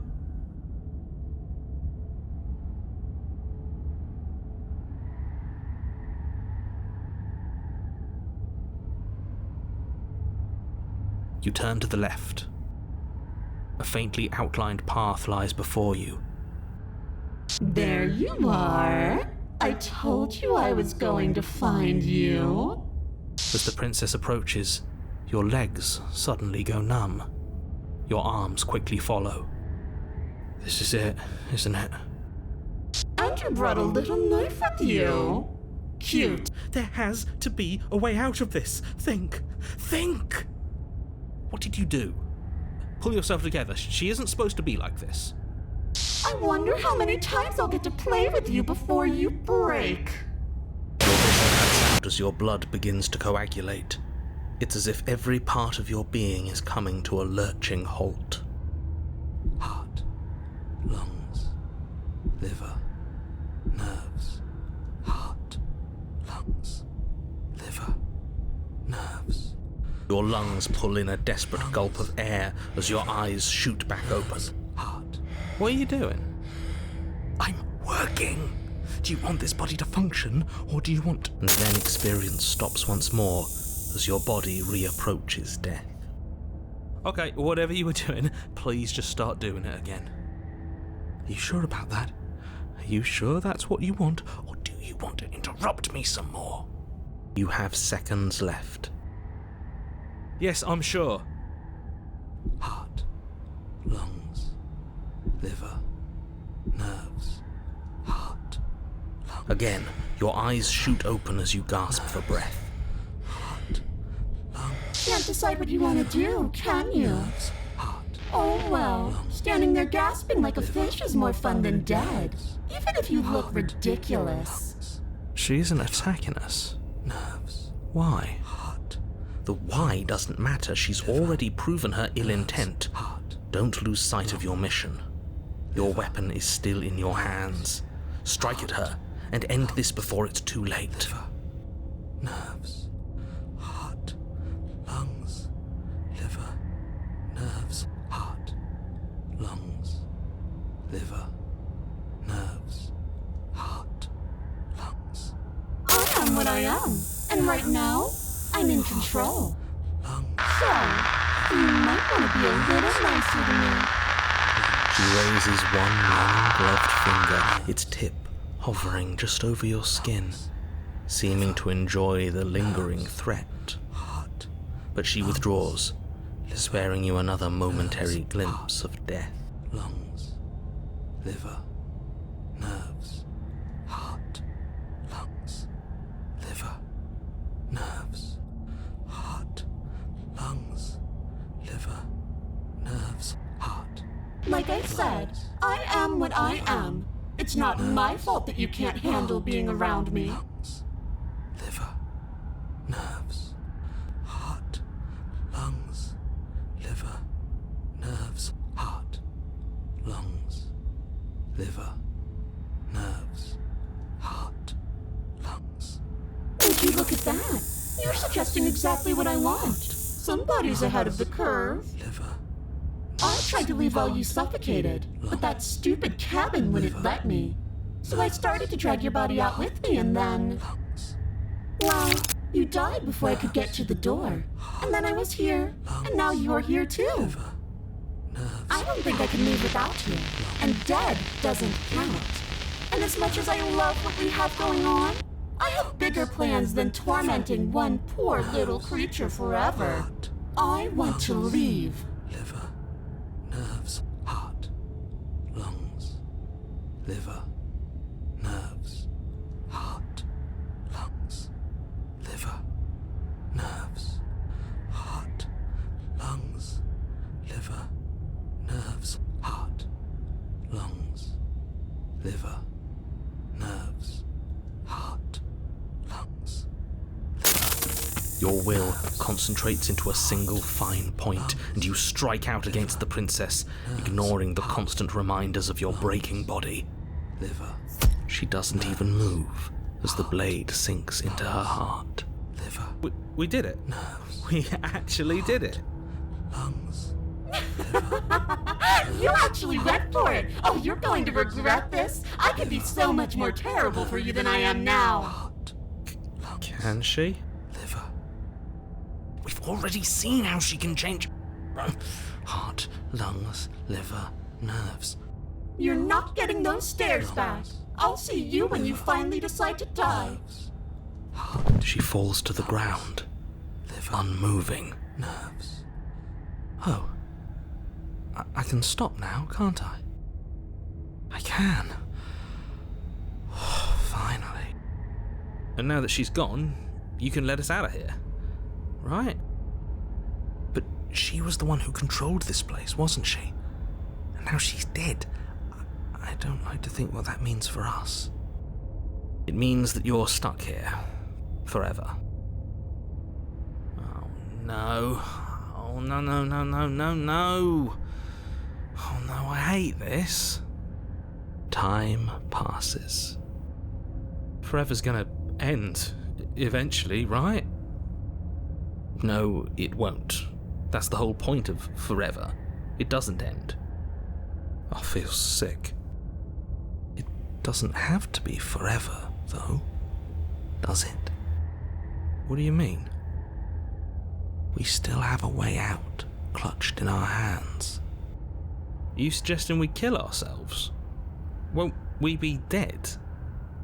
I guess that hasn't stopped us before. That's a terrible idea. You've already saved the entire world from ruin. Why would you want to die? Because right now, you don't want us to do that. You're right, I don't. But if we've already saved the world, then why does it matter if we die? Why do you care? I just do. I value life. Every life. Even yours. Especially yours. Why?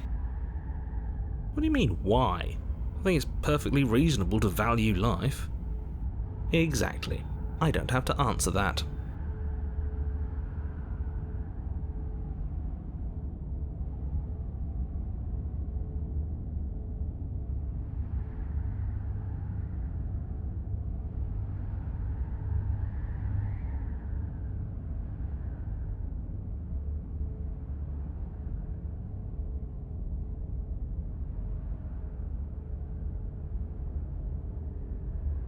I'm stuck here with you. I wish I weren't. Feelings mutual. At least we're all being honest.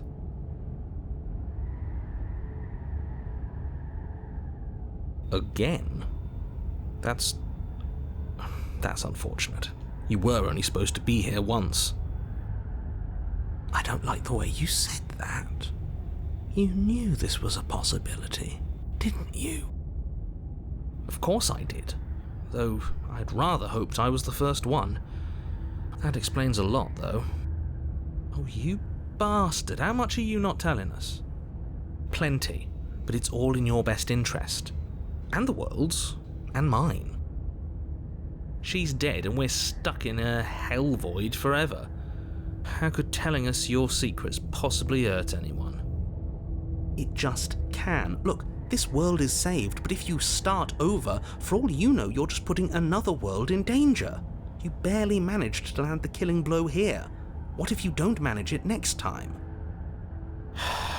I've already said too much, really. You won't get another word out of me on the subject.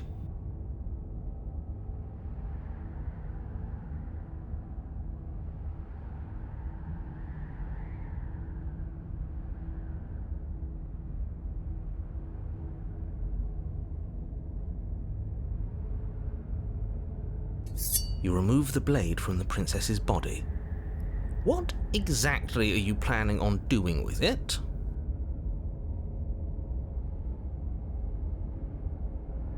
No.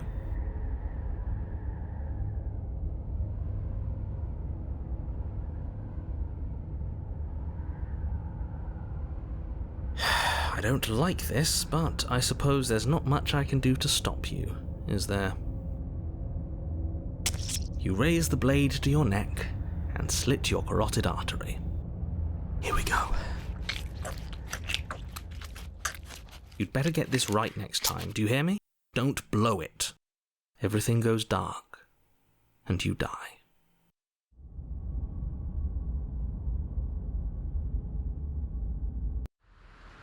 You're on a path in the wood. Shit. This really doesn't end, does it?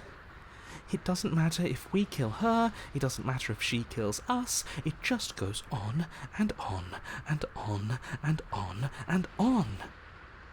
Yes, so it does. No, there has to be a way out of here. There just has to be. What if we do what she asked us to last time? What if we just let her leave? Okay, so you've already been here. More than once, even.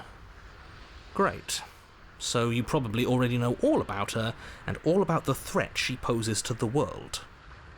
Then let me remind you how catastrophic it would be if you helped her leave in any way. If she gets out, the world ends and everyone ends with it, yourself included. Oh, threatening us with death, are we? And why should we be afraid of dying? We've already done it twice.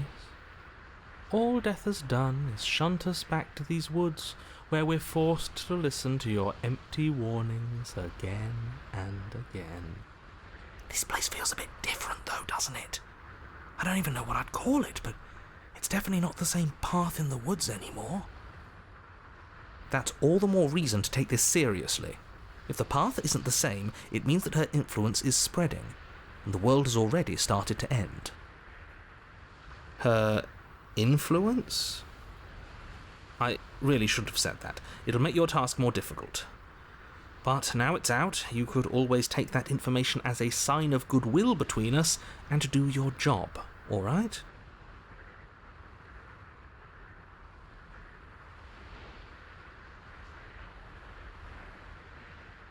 Suspiciously quick. If I had to make a wager, I'd say yes and no. Is that supposed to be a riddle? If it is, it's not very good. I haven't met you, but you've clearly met me. It sounds to me like you're hopping between parallel realities, in which case the me you just met here is the same collection of experiences as the me you met at all of those other beginnings, but their continuity breaks the moment you say or do anything, in effect making them all separate. So, yes, I'm the same me, but ever since the moment we started talking, I'm different. I'm not sure how we're supposed to kill him ourselves, but he's asking for it. Maybe there's some way she can take care of him for us. They've clearly all been through some harrowing experiences. Don't let their baggage influence your decisions. You have the ability to see things clearly. I suggest you use it.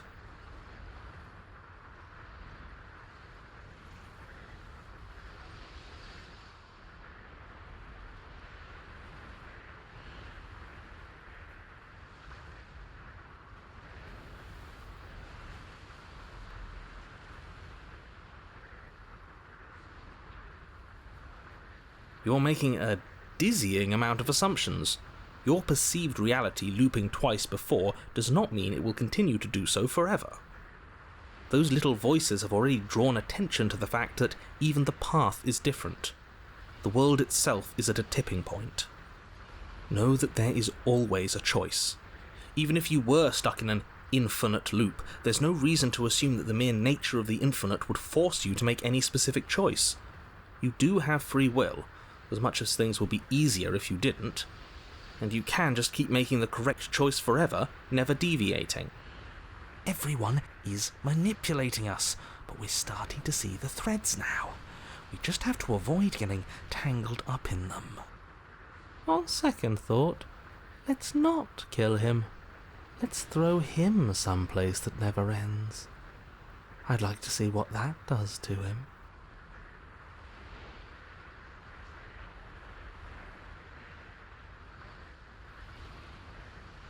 You continue down the path towards the cabin. It isn't long before you're steps away from your destination. I don't think you need any words of warning. I think you know what's in there, and despite your protestations, I think you know what you need to do. I don't like any of our options here. It feels like we're being driven down the tracks to some awful inevitability. There must be something we're missing, something that would make everything make sense. Maybe letting her out really is the answer. Whatever. You don't want to listen to me? Do it then. Let her out. See what I care. It sounds like somebody's about to crack.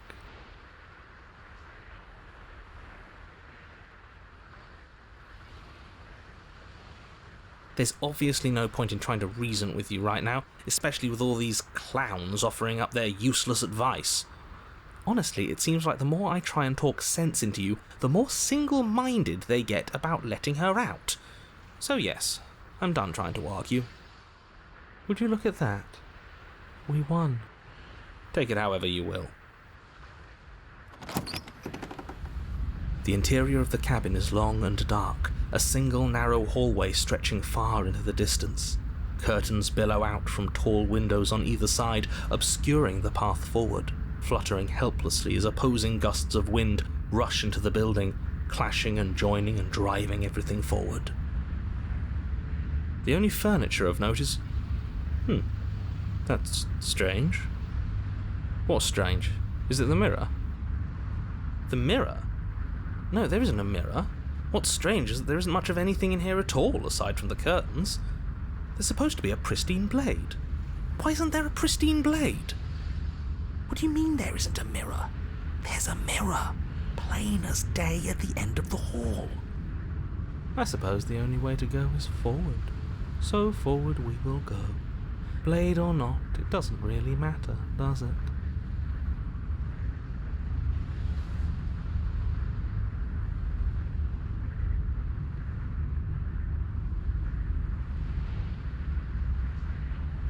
You slowly make your way towards the gaping maw that awaits you. Your fraying nerves buzz with trepidation, the chill wind raising your hackles as it gently pushes you forward towards the darkness at the end of the hallway. You can't shake the feeling that you're being watched. Oh, do we? Do we feel like we're being watched? I hadn't noticed. At least you're admitting to it now. You stop as you reach the end of the hallway, I presume in front of whatever mirror isn't actually there. This is it. The mirror's going to go away, and she's going to startle us.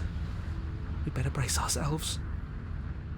You reach your arm forward into the pitch black of the opening. Oh, that was a close one. All that stress and lead up for nothing. Helplessly staring into the void.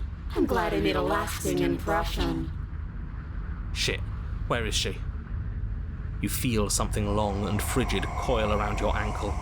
Your heart skips a beat, standing in muted shock for one long, frozen moment. And then she, the princess, constricts. Your bones snap. Icy pain radiates up from the break, a deep cold flooding your veins as your legs, numb with the shock of it, collapse, and you collapse with them. You're met with the terrifying visage of the princess. Her hand grips your leg in a steel vice, her grin carved jagged from ear to ear, crowded with far too many long and crooked teeth. You killed me last time, and that was after you tried to lock me away forever.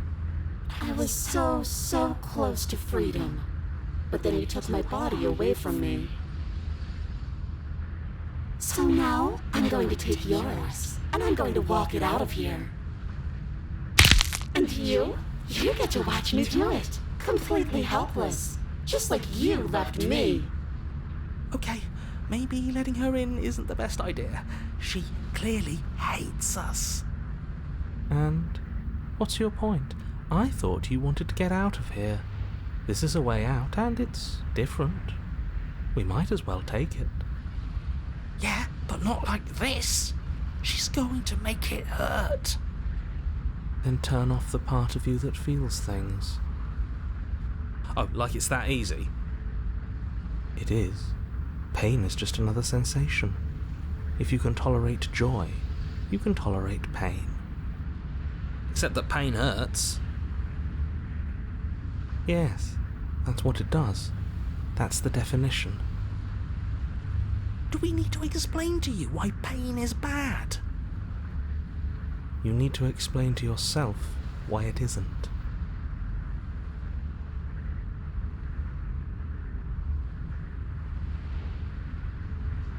I think you forgot something. Like the part where all this started when you left me to languish in a pit all by myself.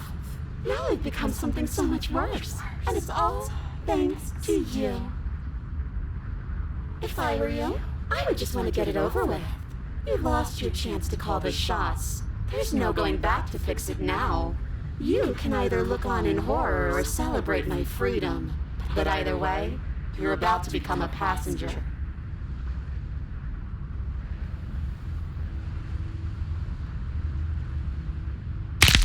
But you did hurt me. Twice even. And I'm not letting you do it again. Enough talking. We'll have plenty of time for chit-chat once this place is far behind us. You remain pinned to the floor of the long hallway as the rest of the princess's body emerges. Her proportions all wrong, limbs bent and curling, moving in ways that defy your understanding. Her torso stretches until her face is practically touching yours, her neck cracking audibly as she twists to look at you from a fresh angle. Are you sure you can't do anything to help us? Can't you, manifest a rock right on top of her head? And crush you along with her? Not that I even can manifest a rock. Besides, I thought you all wanted to free the princess. Not like this. You don't even have a weapon, so I'm afraid you're out of luck, which unfortunately means that I, and the rest of the world, are out of luck too. Okay, deep breath. This is fine. This is fine.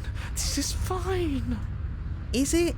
Is there any conceivable way that this is fine? Yeah, I'm right. This is fine. It's better than last time.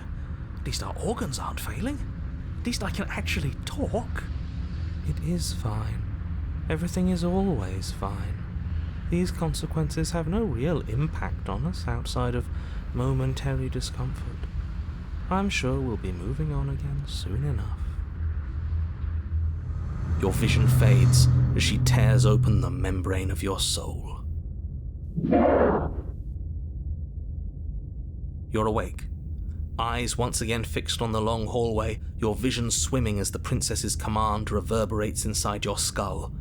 Her voice is all-encompassing. You feel wrong. It's so cramped in here. Like there's some sort of growth trying to push us all out. I know. You rise to your feet, though the pain in your ankle is blinding. Your body slumps against the wall, desperately leaning into it for support. It's rather rude to show up in somebody else's body and boss it around like this. It is rude to lock someone away in a dark basement forever. It is rude to leave someone to rot. We were gonna let you out of here. That's the whole reason we marched all the way back up to the cabin. Were we? I was. I know you were, but you were going to do it for the wrong reasons. And what reasons are those supposed to be? Nobody should be able to be judge, jury, and executioner. Weren't you all of those things for me? I can grasp the shape of everything you think and feel. You think you are numb, but you are hopeless and paranoid. You are afraid of me. And I don't feel regret, even in the recesses of your soul. There is not a drop of sympathy to be found. We weren't always like this. I've always been like this. All I'm doing is reaping what you've sown. We don't have to let her out. I've been storing up a little bit of will since she forced her way in here. Take it and throw us all into the basement. It's better than giving her what she wants. You wouldn't dare. Move now. Your body, still slumped against the wall, trapped between the princess's overwhelming will and the blinding pain of your splintered ankle, takes an excruciating step towards the cabin door. The movement is stiff, your body reduced to a marionette, pulled reluctantly along by your strings. It's not that bad. The pain feels good. Because I know you feel it too.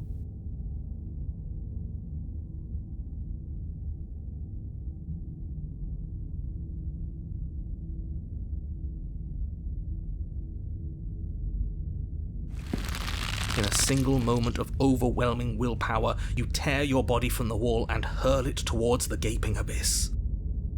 I won't let you do this. Capillaries burst and muscle fibers tear as you and the princess struggle over the reins of your body. One foot planted firmly on the edge where the floor ends, and the nothing begins. It's unquestionable that her reserves are greater than yours, but fortunately for you, the distance you have to cover is far shorter. We're putting in everything we have. You're not. You're thinking too much about how she's hurting us. You're thinking too much about your body. It's just a body. Yes, it's just a body now. But I need to do so many terrible things to you. 1, 2, 3. 1, 2, 3. Next one we all go.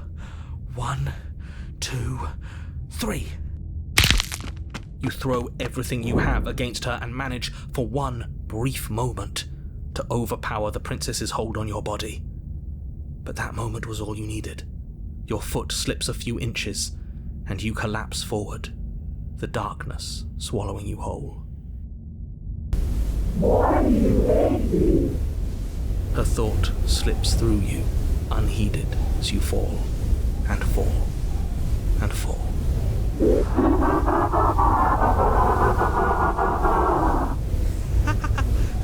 did it! We actually did it!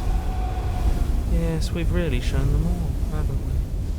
I don't think this qualifies as saving the world, but at least you didn't ruin it. What happens now?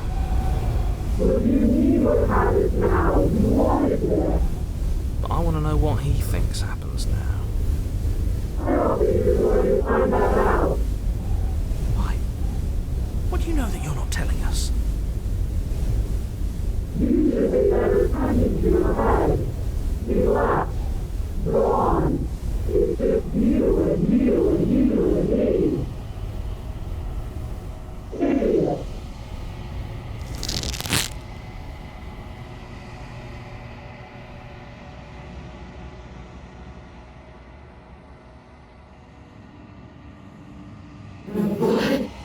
What's happening to me?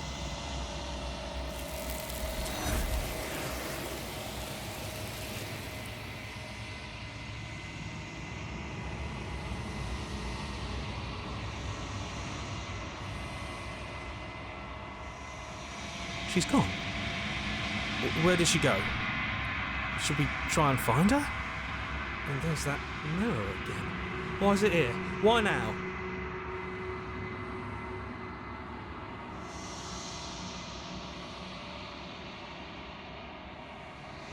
This doesn't feel right. It feels different.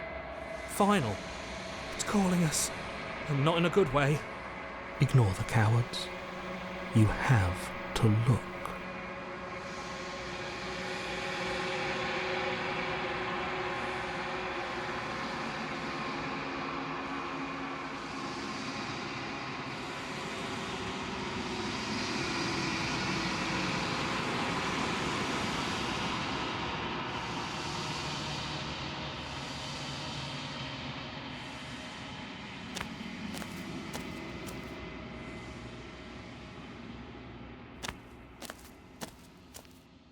I am a growing chorus of contradiction, a mass of tides ebbing and flowing all at once in more directions than my attention can bear to hold. To look at any one is to shift them all into something new, and to look away is to reshape them yet again. All of me is changing, and yet the rest of me is still the same.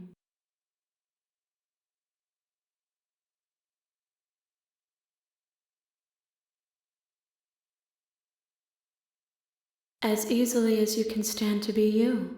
You are like me, even if you have chosen not to look at the corners of you that do not fit, even if you have chosen to ignore the brilliant contours of your soul.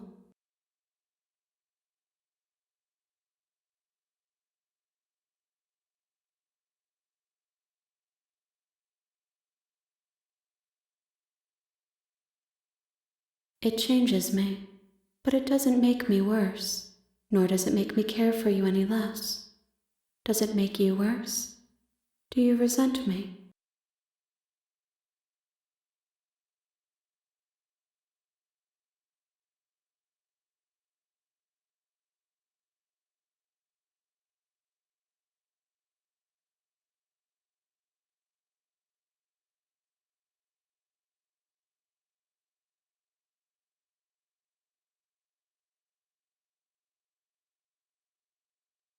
You are what brings me meaning.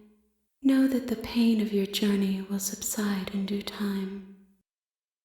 But you still have a ways to go before we are done.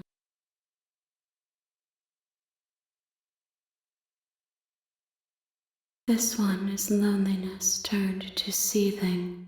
She could not find her strength in others, so she found it in herself.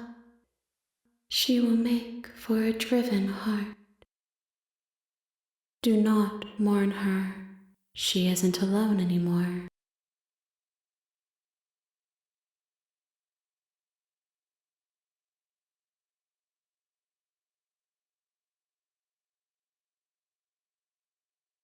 My perspectives are shadowed. You have seen what I have seen, just as I have seen what you have seen.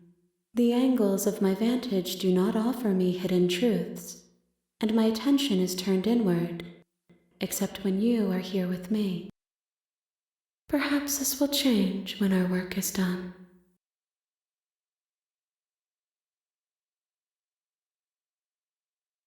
I care about your gifts, but I have no preferences to burden you with. Even if I did, I would never dare to tarnish our relationship by assuming myself above you.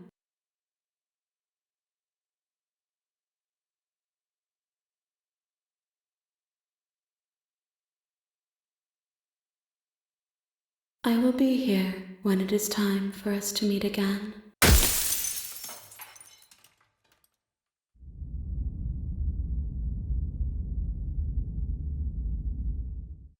You're on a path in the woods, and at the end of that path is a cabin.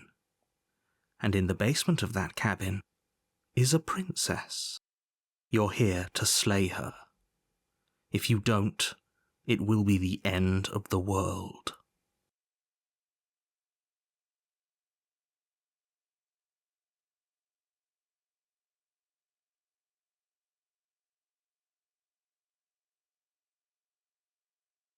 Of course I haven't. Why would I even consider that? Nobody wants the world to end. I mean, maybe some people do, like nihilists, or very, very evil people, but surely you're not one of those, right?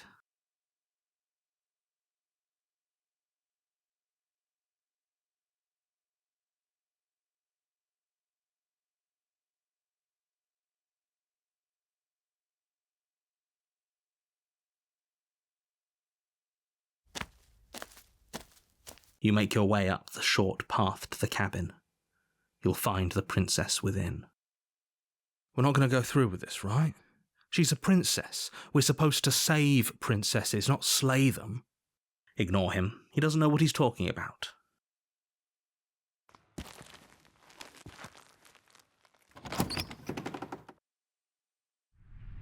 The interior of the cabin is almost entirely bare.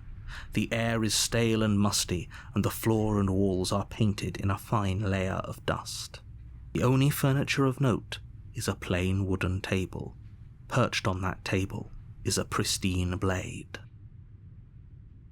The blade is your implement. You'll need it if you want to do this right.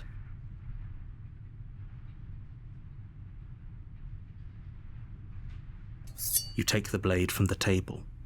It'd be rather difficult to slay the princess and save the world without it.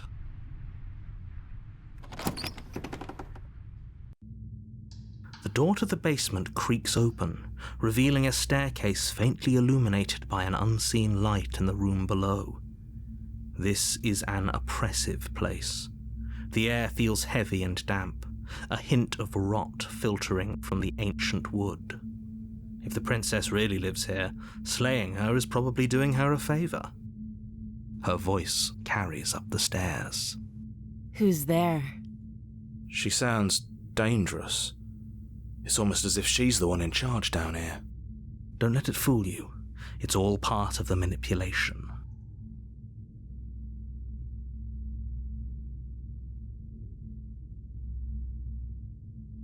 Oh, it's been so long since anyone's come down here. I was starting to think they'd forgotten about me.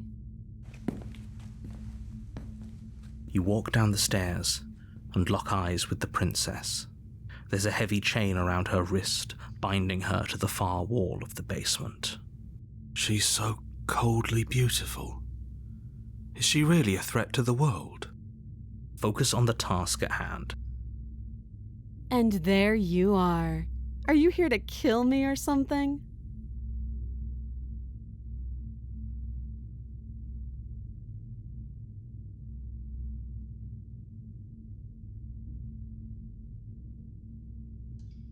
That giant knife you're holding kind of gives it away, doesn't it? The blade. Of course she doesn't want to talk. Who'd want to have a conversation at knife point? We should drop it. Don't you dare. It's fine. We can decide what we want to do after we talk to her. Maybe she really is a monster, but killing someone in cold blood isn't very becoming of us. The blade tumbles out of your trembling hands and drops to the floor with an unceremonious clang. Thank you. Maybe now we can just talk.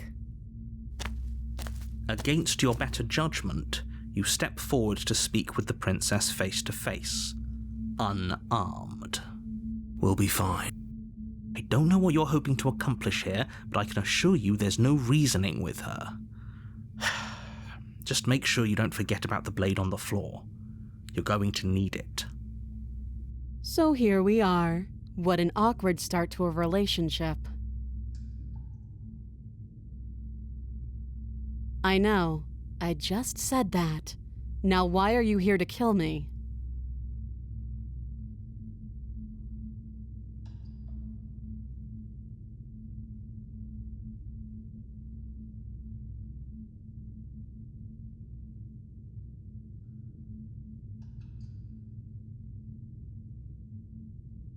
Believe me. And do you think asking me what to believe is going to suddenly make everything crystal clear? Let's not pretend that's going to happen. As far as you're concerned, and as far as they're concerned, I'm going to say whatever I have to get out of here. That's just the dynamic of our situation.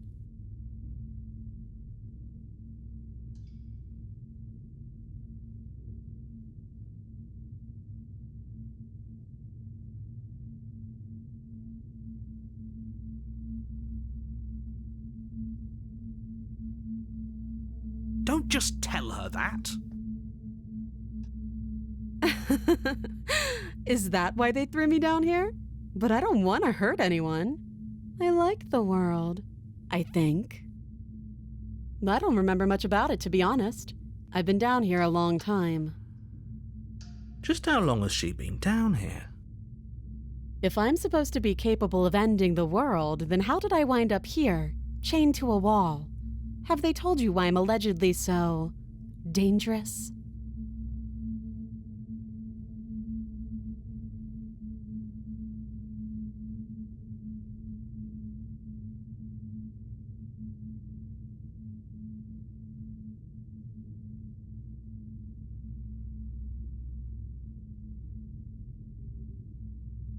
Sooner or later, you'll understand that I have your best interests at heart. Hopefully sooner. How sweet. Now be a pal and help me get out of here, would you? We could figure out how to deal with them after I'm free.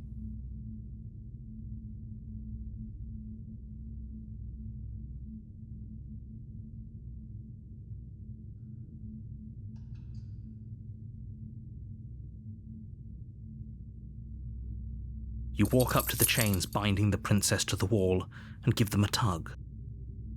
They're large and heavy, far too solid for you to even imagine trying to break them apart. I'm guessing you don't have the key. Maybe it's somewhere upstairs.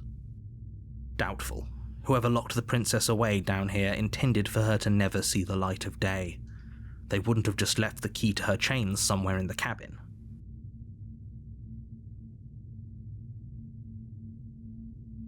Well, you do have that big, sharp knife. You could always cut me out of here.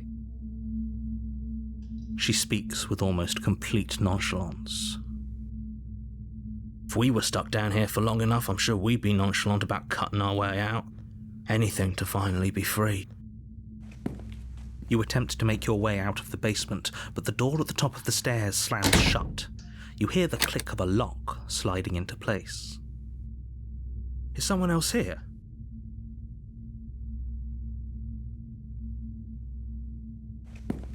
You make your way back to the bottom of the stairs. This would have been so much easier if you'd simply slain her like you were supposed to. Easier for whom? Easier for everyone.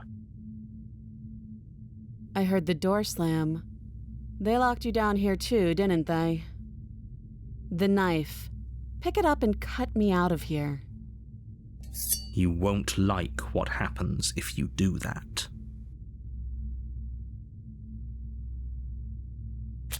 Against your better judgment, you place the blade against the princess's arm, just above the massive, unyielding chain. You cut into her flesh. The blade is sharp, and you make quick work of it. Before long, you're able to crack through bone, and she pulls the bleeding stub of her arm through the iron gauntlet. She didn't so much as utter a sound. Free from her bindings, the princess turns to face you, her fierce gaze meeting your eye. How is she so composed after losing an arm? It's like she isn't even bothered by it. Thank you. Now let's get out of here. No, we won't have any of that. The stakes are too high. You can't just let her escape into the world. No, I just can't let her escape into the world. As the princess approaches the bottom stair, your body steps forward and raises the blade. Wait, this isn't fair. You can't just do that. Watch me. You bring the blade down and plunge it into the princess's back. Finally. Okay. There's no going back now. Though the blade left a deep gash in her shoulder, she barely so much as flinches, turning around to stare at you incredulously. Are you serious? I don't know what came over you, but if we're doing this, I guess I'll have to kill you. Do you think I need both of my arms to do that? I can beat you to death with one. But I don't have to tell you that.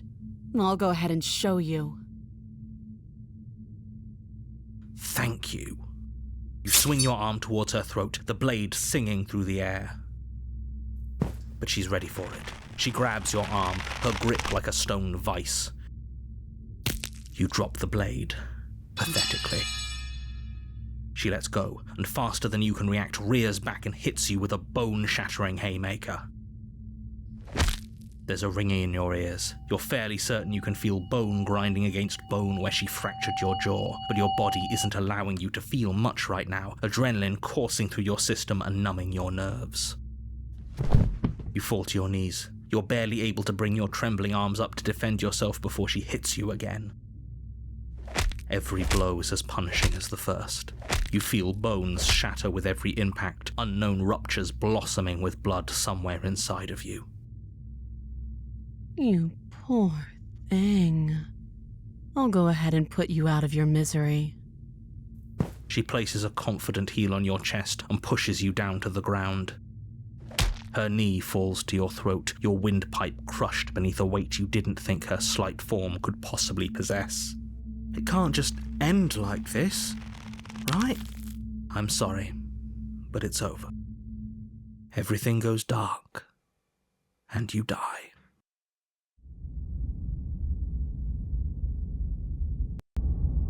You're on a path in the woods, and at the end of that path is a cabin. And in the basement of that cabin is a princess. You're here to slay her. If you don't, it will be the end of the world.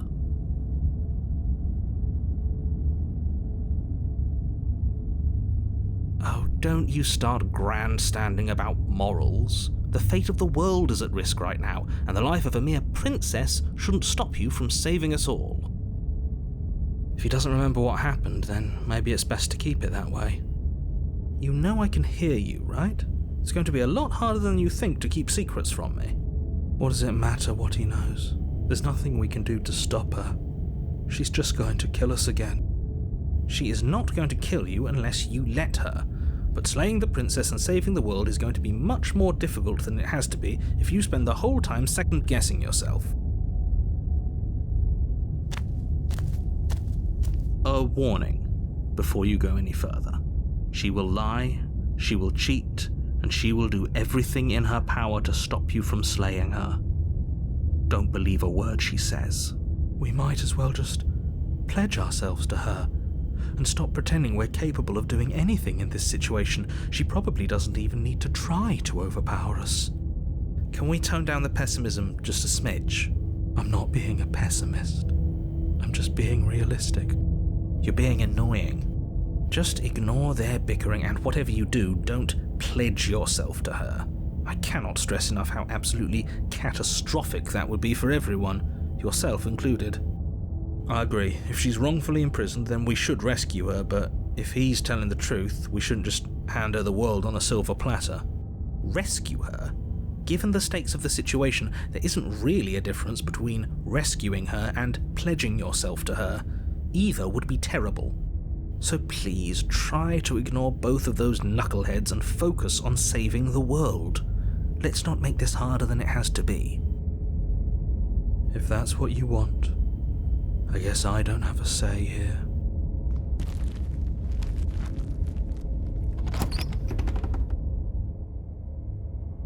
The interior of the cabin is larger and more grandiose than its humble exterior would suggest. The only furniture of note is a massive marble altar with a pristine blade perched on its edge. The blade is your implement. You'll need it if you want to do this right. Why do we feel so small? We don't feel small. We are small.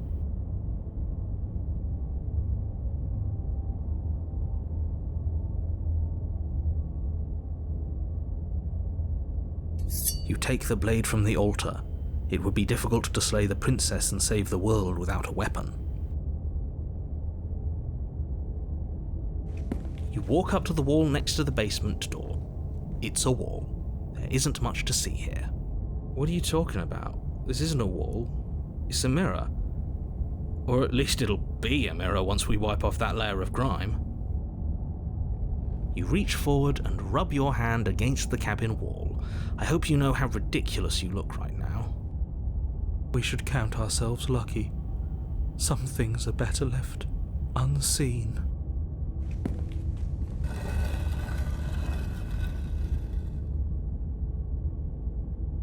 The door to the basement creaks open, revealing a spiral staircase. Its steps almost as deep as you are tall. The smell of incense drifts up from below. For a moment, you almost feel at ease. This is actually kind of nice. It's still a stone basement. If the princess here, slaying her is probably doing her a favor. Her booming voice rolls up the stairs. Is that a guest I hear? Don't linger on the stairs. Come down and witness me. You weren't kidding when you said it was booming. She wasn't like this last time. We need to get down there. She wants us to see her. We need to see her. Should we be worried about your sudden change in attitude? Just a few minutes ago you were going on about how pointless everything was. Now you want to go down there. It doesn't matter what that little voice says. He's not the one making the decisions. Though if his ramblings get you to the princess, they get you to the princess.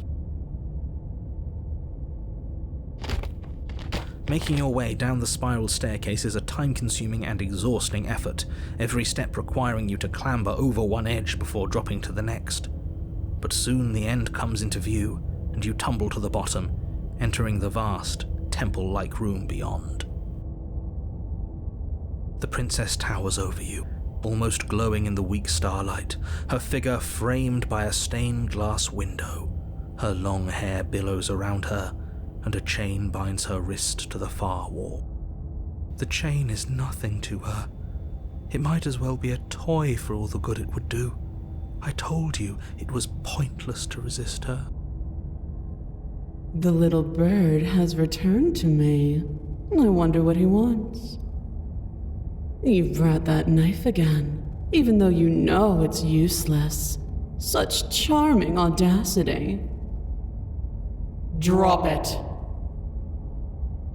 As if on command, the blade slips from your grasp. It clatters uselessly to the floor. But we didn't drop it. We decided to grip it tighter, remember?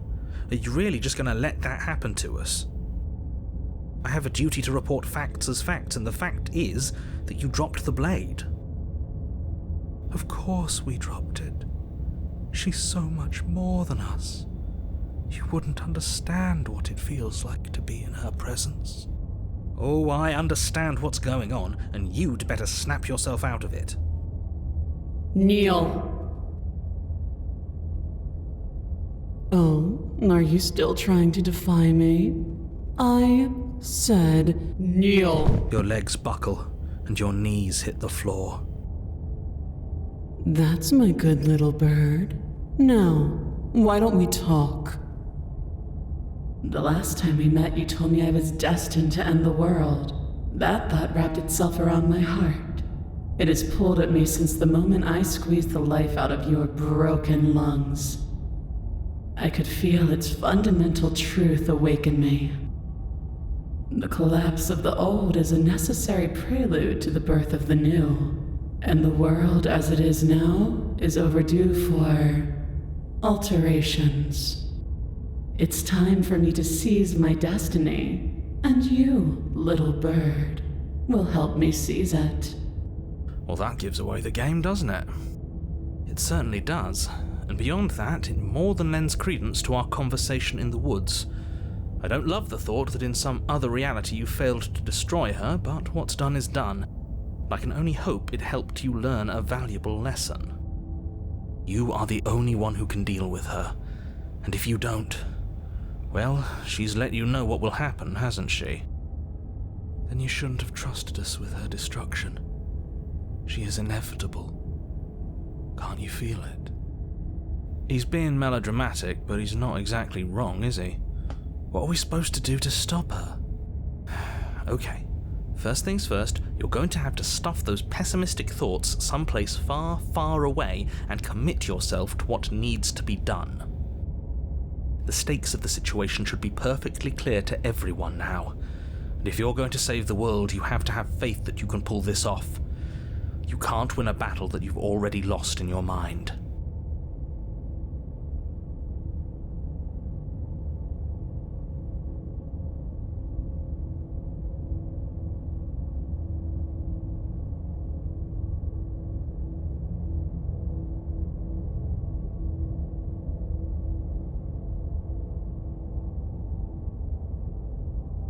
Know the limits of your privilege, little bird.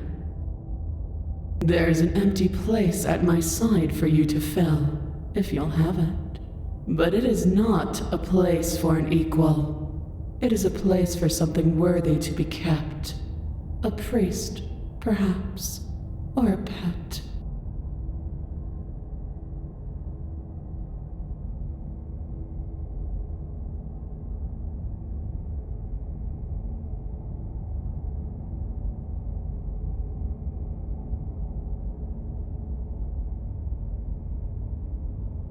Your will was so easily broken. Am I that magnificent? All you need to do now is break my chains. If this is what you want, then I guess there's not much else for me to say. No, you can't just give in to her, not when the stakes are so high, not when you're so close. I won't let you do this. There's still something in the way. A greasy film inside of you where it doesn't belong, trying to conceal you from me. Is that a person? No, it used to be a person. It's something different now. An echo. Is she talking about you? That's impossible. She's not supposed to be able to interact with me. You're a small one, aren't you? A shriveling little worm stretched beyond its limits, trying to control things that it can't understand. No. What are you talking about? I don't care what you are. You're mine. Rise, my little bird. Without hesitation, you're brought to your feet. Break my chains. And how are we supposed to do that? All we have is a blade. All you need to do is believe it's been done.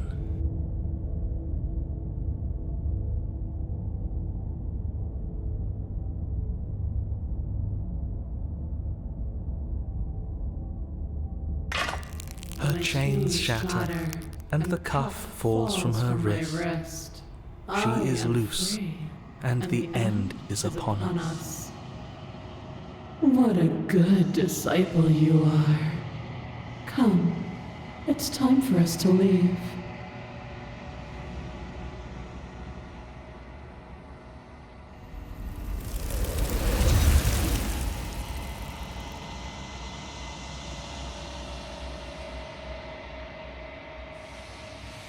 She's gone.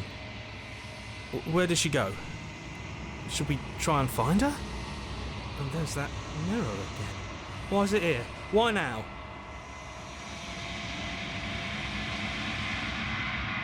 This doesn't feel right. It feels different. Final. I don't want to look at us.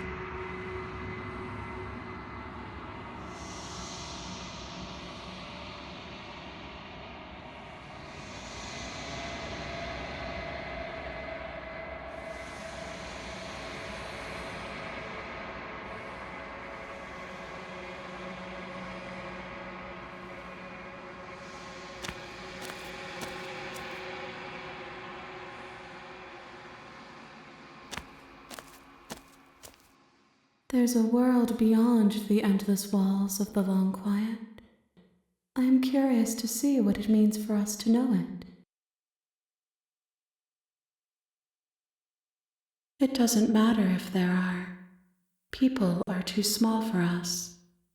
You and I are the only things that interest me.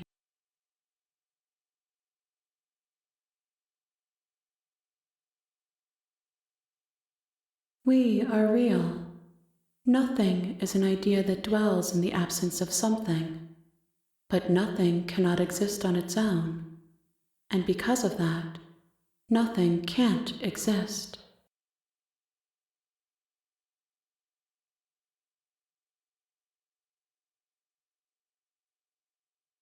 This one is dominance, a figure capable of bending everything to her will.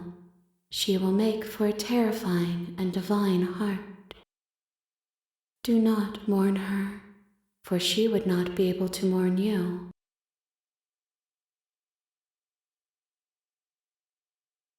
If I did, I would already be awake.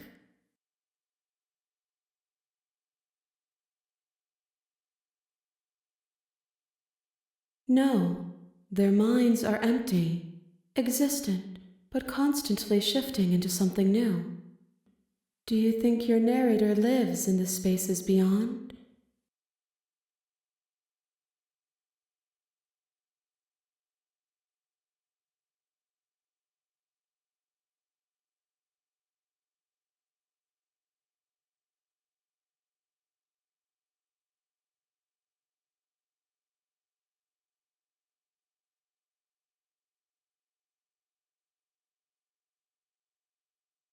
I am on the cusp of my awakening.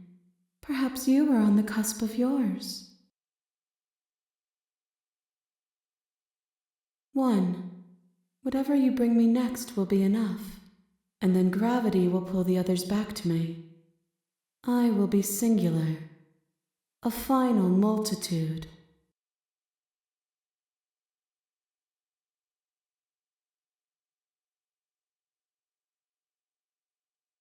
These gifts are a conversation, and each one shows me the contours of your heart. The only thing I want to see is what you choose for me when the thread is fully drawn.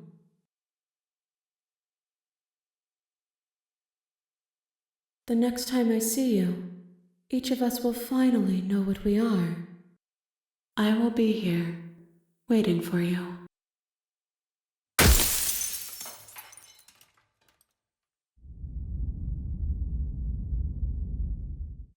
You're on a path in the woods, and at the end of that path is a cabin. And in the basement of that cabin is a princess. You're here to slay her. If you don't, it will be the end of the world.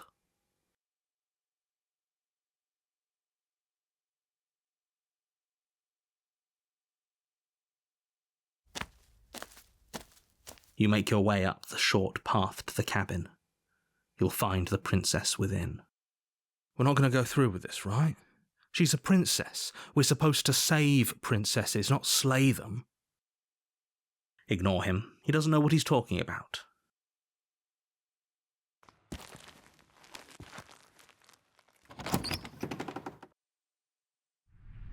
The interior of the cabin is almost entirely bare. The air is stale and musty, and the floor and walls are painted in a fine layer of dust. The only furniture of note is a plain wooden table, Perched on that table is a pristine blade. The blade is your implement. You'll need it if you want to do this right.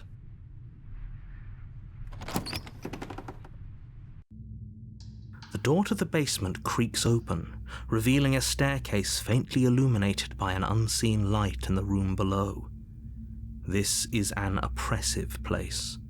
The air feels heavy and damp, a hint of rot filtering from the ancient wood. If the princess really lives here, slaying her is probably doing her a favor. Her voice softly carries up the stairs. Hello? Is someone there? It's hypnotizing. It's the kind of voice you only have to hear once to remember it for the rest of your life. Don't let it fool you. It's all part of the manipulation. You're playing a dangerous game by coming here unarmed.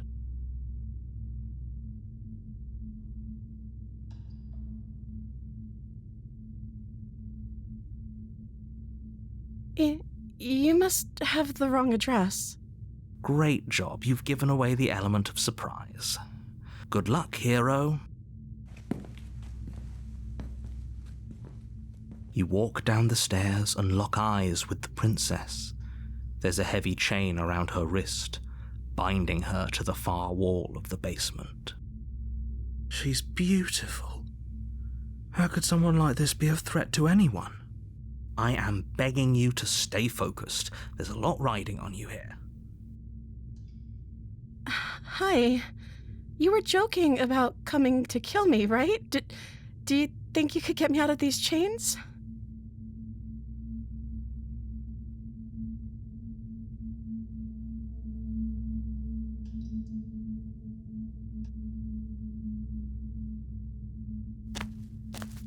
You're only making this more difficult. Thank you. Thank you. You're making a huge mistake. No, you're doing the right thing. You walk up to the chains binding the princess to the wall and give them a tug. They're large and heavy, far too solid for you to even imagine trying to break them apart. I'm guessing you don't have the key? Maybe it's somewhere upstairs. Doubtful. Whoever locked the princess away down here intended for her to never see the light of day. They wouldn't have just left the key to her chains somewhere in the cabin.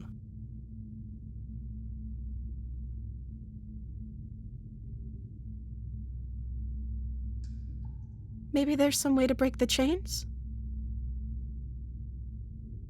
Or if that doesn't work, I guess we can always cut me out of them. She offers the suggestion with almost complete nonchalance. If we were stuck down here long enough, I'm sure we'd be nonchalant about cutting our way out if it meant we could finally be free. You attempt to make your way out of the basement, but the door at the top of the stairs slams shut. You hear the click of a lock sliding into place. Is someone else here?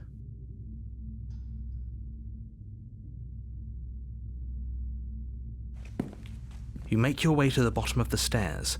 This would have been so much easier if you'd just taken the blade like you were supposed to. Easier for whom? Easier for everyone. Look at the mess you're in. I heard the door slam. They locked you down here too, didn't they? There's a slight panic rising in the princess's voice. If I could just get out of these chains, I know we could force our way out of here together. She barely hesitates before raising her arm to her mouth, her teeth tearing through her limb with the determination of a trapped wolf.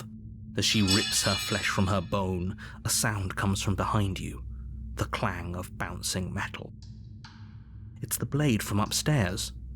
You're not sure how it made its way down here, but if there's a time to strike, it's now. Or we could use it to free her. You won't like what happens if you do that. Without hesitation, you bring the blade down and plunge it into the princess's back. Finally. The wound drives her to the ground. Okay, there's no going back now. I'm with you to the end. You bastard. Were you lying to me this whole time? The princess pushes away from you, the motion ripping the blade from her back. Wounded, but still alive, she crouches on all fours in the corner of the room and meets your eyes with the ferocity of a cornered predator. You've made a terrible enemy, and there's nothing in the world that can possibly save you from me. I thought we had the upper hand, but it's as if she's barely even threatened by us. It's an act. She's wounded and unarmed. There's nothing she can do to hurt you. I'm not so sure. Don't waver now. As you ready your blade to deliver a lethal blow, she lunges at your legs with the same animal ferocity she used to tear at her arm. Your knife cuts into her again and again as you're tackled to the ground, your body racked with pain as she rips into you with tooth and claw. Forget about trying to rescue her. This is about survival now. Give her everything you've got. Though your nerves are seizing with pain, you know you've done your fair share of damage as well, your blade having left deep gashes in the princess's back. You seize a moment of hesitation to throw her off of you and shakily push yourself back to your knees. We can still turn this around.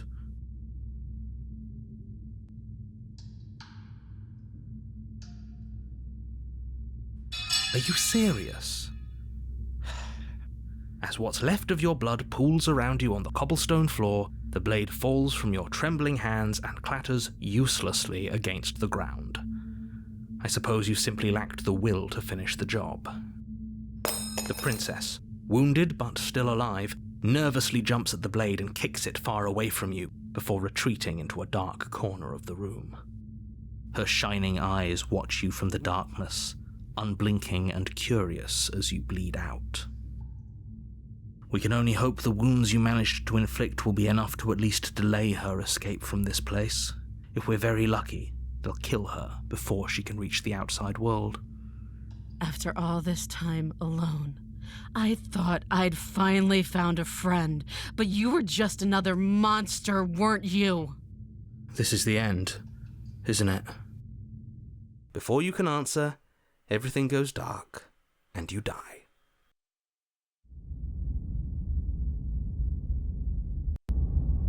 You're on a path in the woods, and at the end of that path is a cabin. And in the basement of that cabin is a princess. You're here to slay her. If you don't, it will be the end of the world.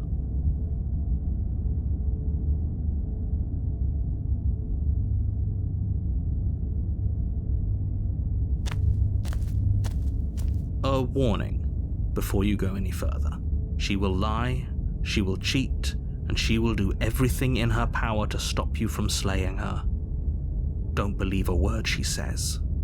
Does a cat lie to a cornered mouse when it plays with its freedom? Or is it just acting out its nature? I don't see why that matters. A lie's a lie, and if anything, she's the one who's cornered. She could have gotten out of there whenever she wanted to. We should trust nothing that she tells us, only what we hear and smell. That's a very roundabout way of saying that you should listen to me and take this seriously. Maybe.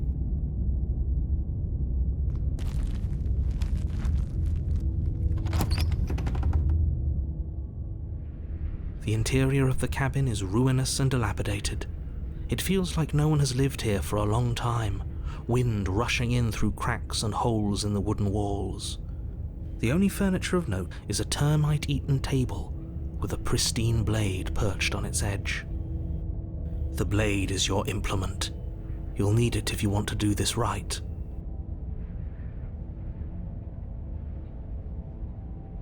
No steel claw. Do you think we can talk our way out of this? I don't think she wants to talk. I guess we'll just have to trust that we made the right call. It'll still be here if we need it.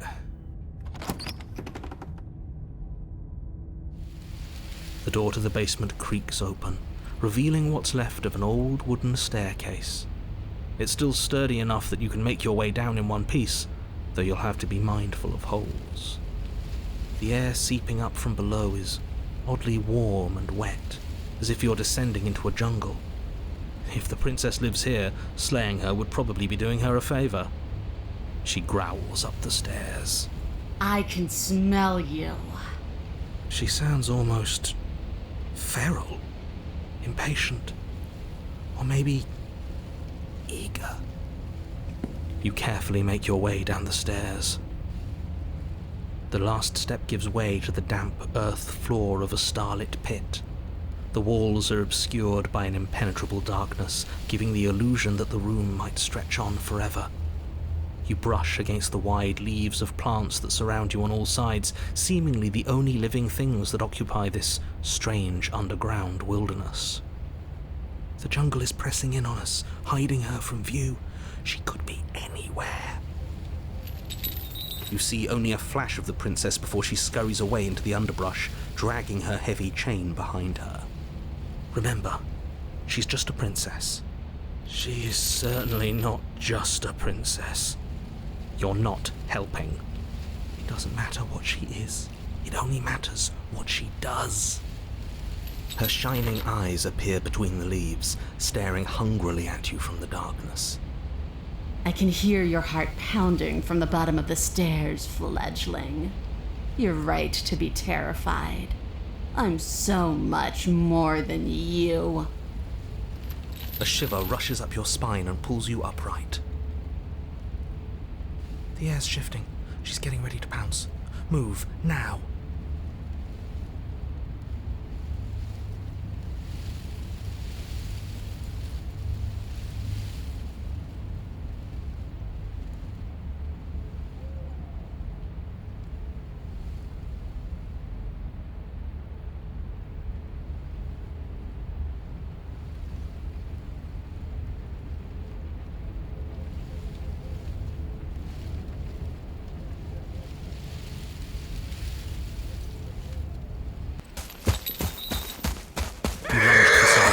A direction on instinct.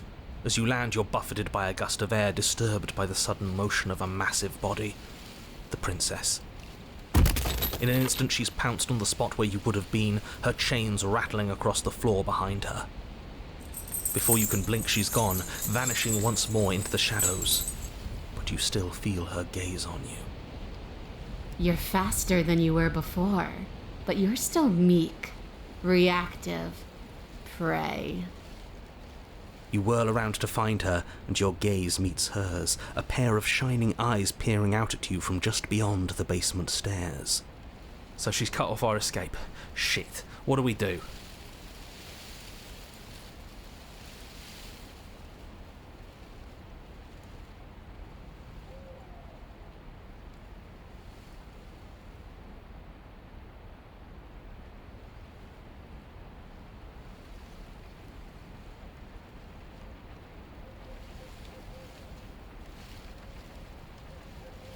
You cannot reason your way out of this, fledgling. There's no compromise with what I am. At least she's upfront about her intentions.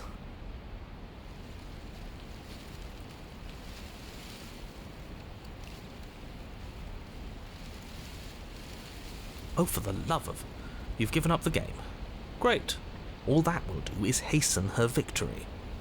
So many useless thoughts run through your head. Thinking, thinking, thinking.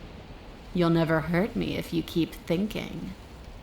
She's coiling for another strike. Be somewhere else. We're on the back foot. The back foot keeps us nimble, keeps us alive. It doesn't matter if it keeps us alive if it eventually kills us. We need to take back the momentum. We need to do something.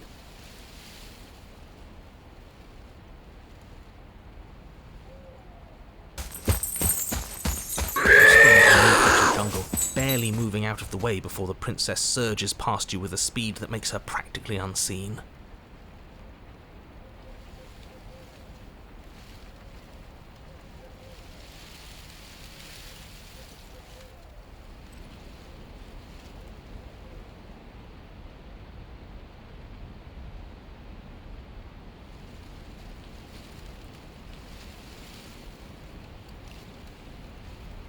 If you want to see me, you should get better at seeing. She knows that her strength lies in shadows and secrets. She won't reveal herself unless she has to.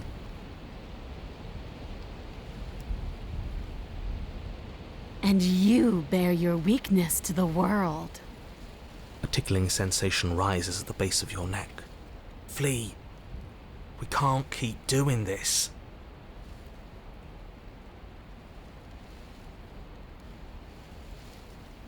Yes, now's our chance. Quick.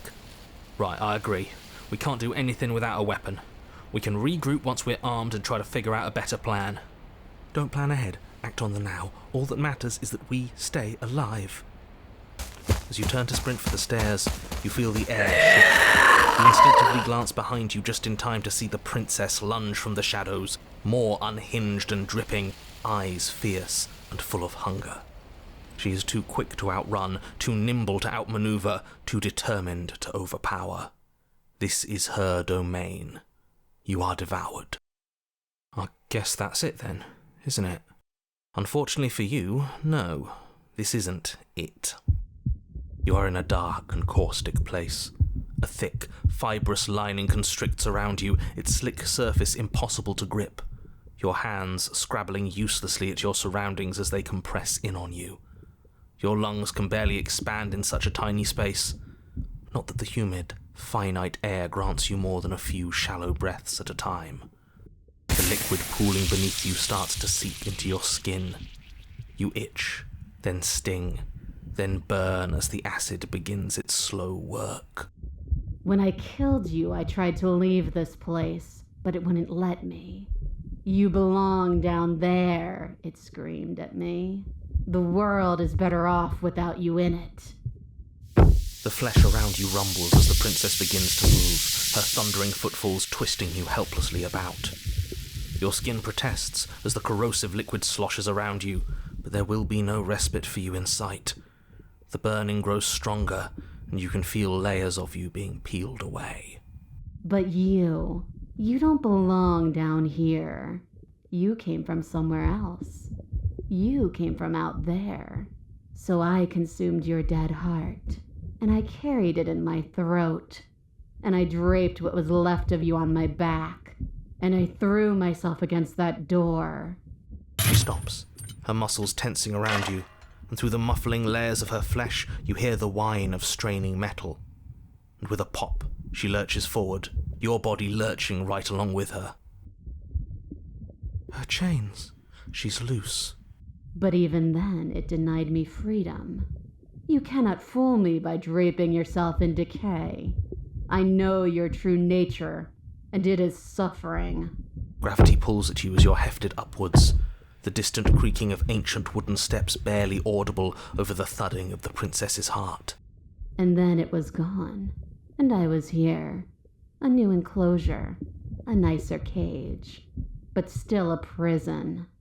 I learned from my wounds. You're alive now. We can leave together. Does that work? Could she free herself if we're alive in here? Do you really need me to give you a definitive answer for you to understand that the situation is grim? Stop her. Do something. We don't have steel, but we have tooth and claw. Tear through her before we are her.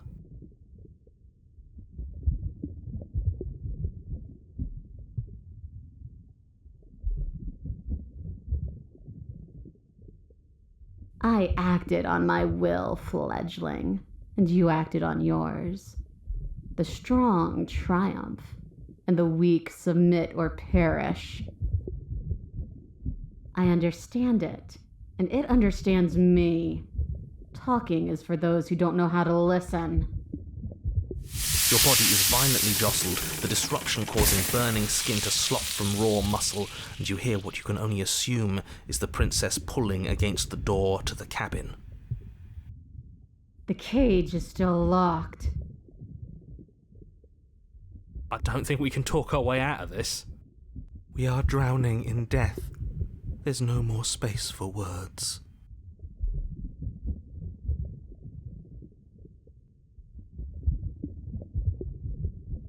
Every creature craves freedom. You will too before you die. Your body is violently jostled, the disruption causing burning skin to slop from raw muscle, and you hear what you can only assume is the princess pulling against the door to the cabin. The cage is still locked. I don't think we can talk our way out of this. We are drowning in death. There's no more space for words.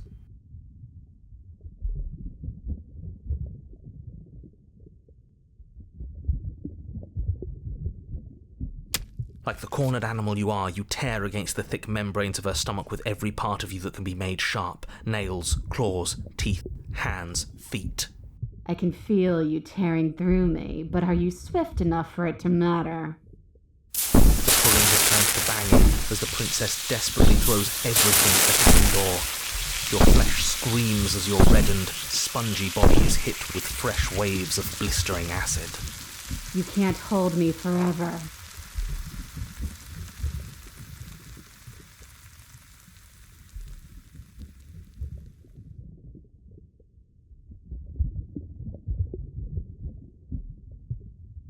Oh, can I?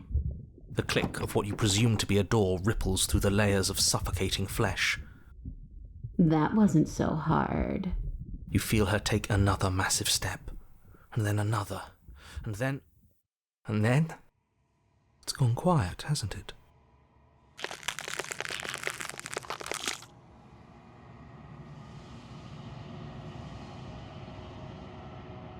I guess I don't need you to be a part of me.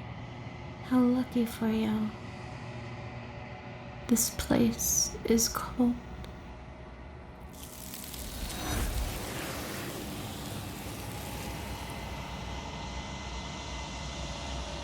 She's gone. Where did she go? Should we try and find her? And is that a mirror?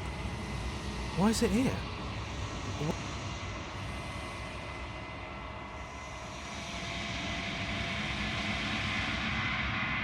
What is that supposed to mean? Whatever awful thing I felt before, it feels so much worse now. Death. Real death.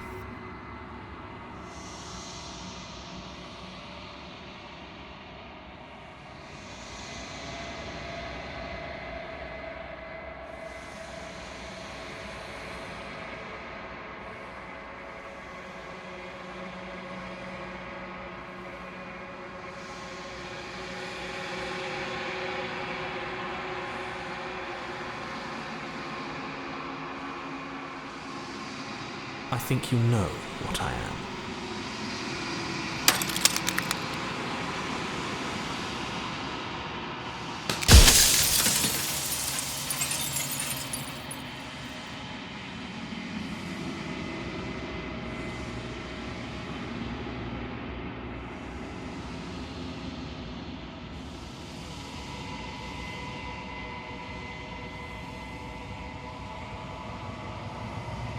The narrator. Yes. I suppose that's my job, isn't it? You needed help after all. An objective voice to guide your blade. But you were never supposed to see me. I wonder how many worlds you've damned to extinction to fall this far.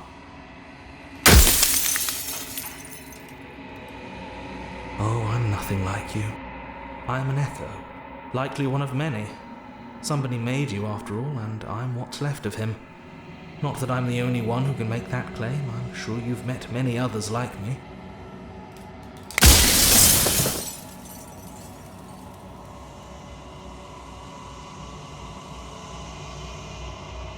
Of course, that is by both necessity and design. This construct you're in exists in many places at once. Anytime you failed, anytime you thought yourself dead, it would restart and shunt both your consciousness and hers into another world. But you'll be awake soon, and then it won't be able to work like that anymore.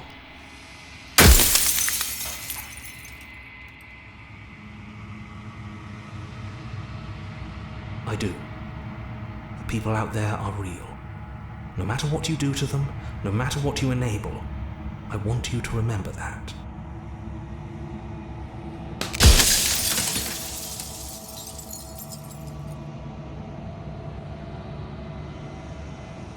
Nobody alive has done anything to you. I'm all gone. But if you and the princess want to smite the rest of them for the crimes of a dead man, if you really want to be that petty, there isn't much I can do to stop you.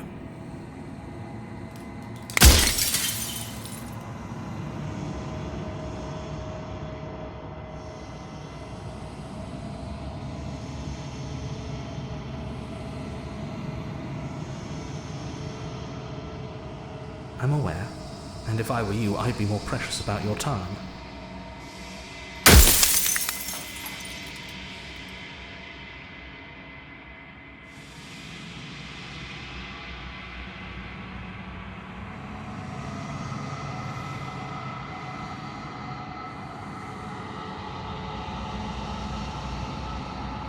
Any other version of me you talked to was just that, a version of me. It wasn't me. As to why they lied, perhaps they thought that admitting to it would have pushed you to certain realizations that would have made finishing your task impossible. Maybe they were just in denial. I'm sure many of them were convinced that they had to be the first version of them you'd encountered. Anything else would have been too existentially unpleasant. For all I know, each of those other versions of me could have had entirely different understandings of how this construct works. Who's to say which of them are right and which of them are wrong, really? Except for me, I can tell you for a fact that I'm right.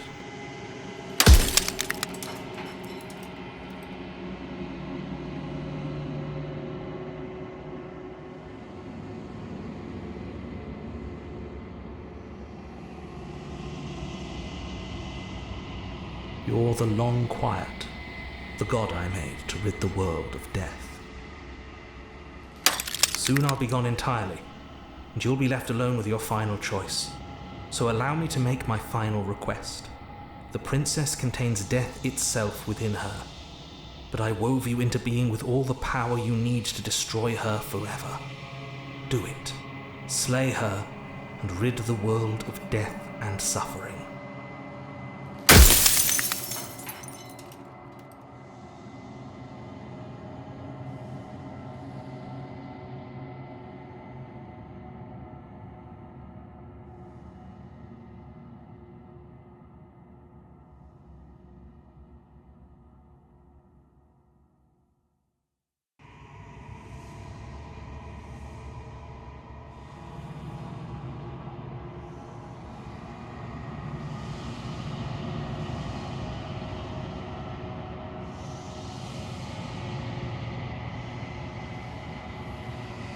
If you need to ask that question, there's nothing I can say to move you.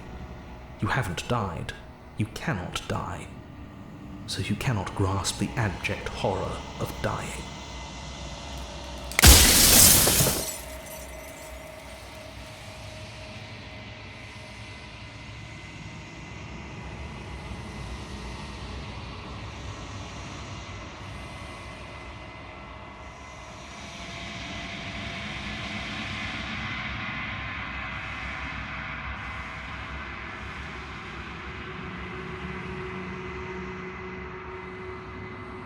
I've said my piece, and my time is up. It's like I said, I'm just an echo, and echoes always fade away. You know what you have to do.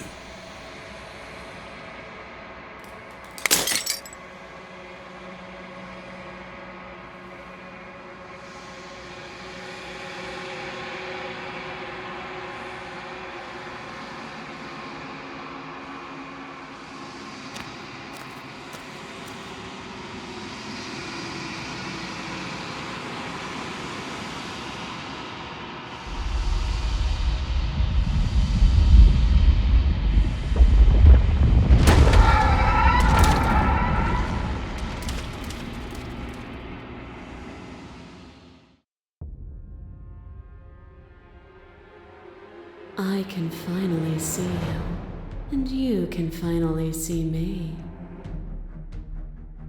It's been so long, and my heart has ached for this moment.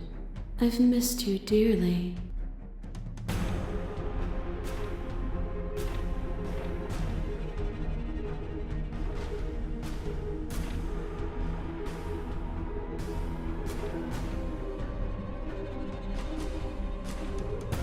Names are their attempts to capture that which cannot be captured. They call me the shifting Mound, a pale imitation of what I actually am. Every word you spoke found its way to me. I know him, and I know his construct. He was deluded by his fear of death. Pay him no mind. Ever the passive player, always reacting and never acting. But it's woven into your nature, isn't it? When the echo spun us from one into two, he gave you a choice and me a role to play. I am not death, but I contain it in my multitudes. So, will you attempt to destroy me and bring about a world devoid of death and the possibility of meaning? Or will you open the final doors to our liberation?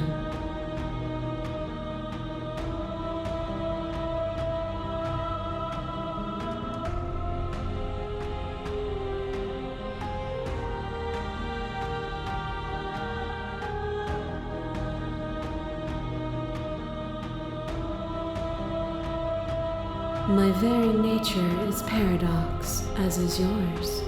You cannot use words to grasp at things that are beyond their reach, and you cannot rationalize that which defies logic.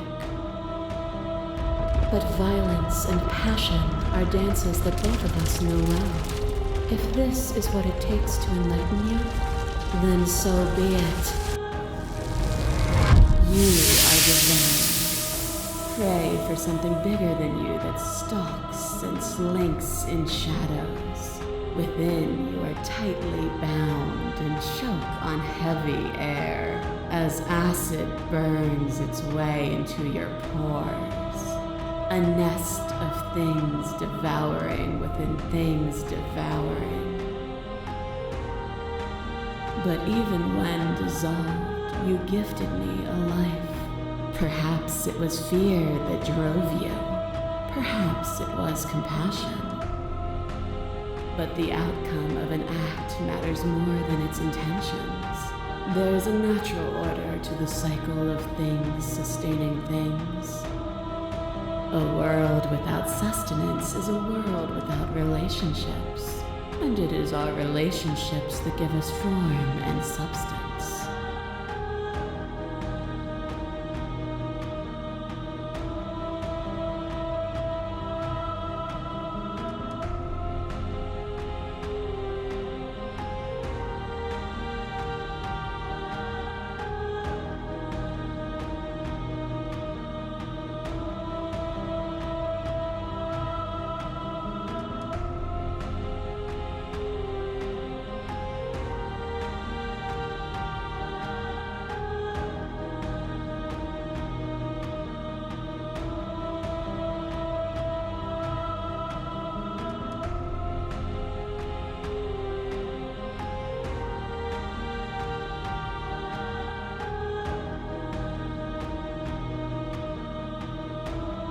Oh, is it not? Perhaps you can enlighten me. You are nothing. A black hole of self-loathing fed by the matter of your restless thoughts. A dog blind to its leash. But there is no light without the dark. When I proclaimed my godhood and offered you a place at my side, you gladly became the instrument of my new creation. Only with both of us is there a future to look towards. It is hope that carves meaning into being.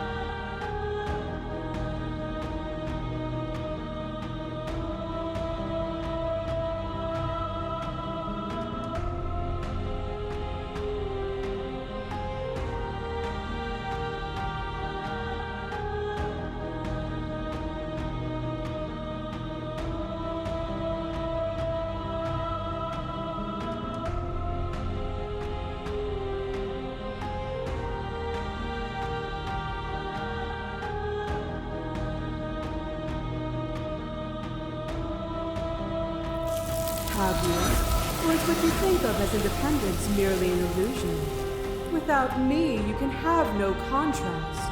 And without contrast, you have no shape.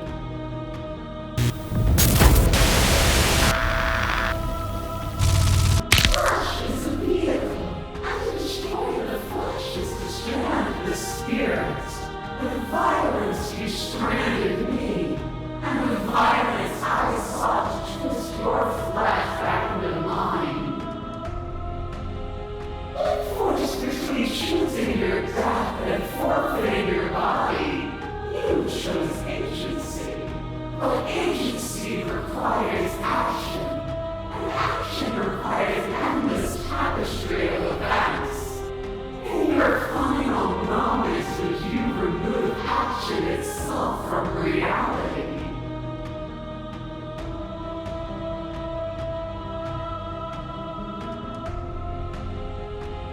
You cling to your notion of pain and suffering.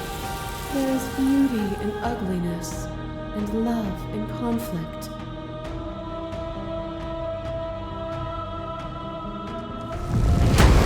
A boundless torrent of blades cut you from boundless angles. You are a body. You are gory ribbons. You are a body again. And you feel all of it. On it goes until your bodies are not your thoughts, are not you. Alive, dead, alive, dead, alive, dead, then alive and dead, all at once. You learn to put yourself away, and in your stillness you rose above me. You died countless steely deaths, and you lived countless short lives, and yet it is all so far behind you. I pushed you to a greatness you never would have reached without me.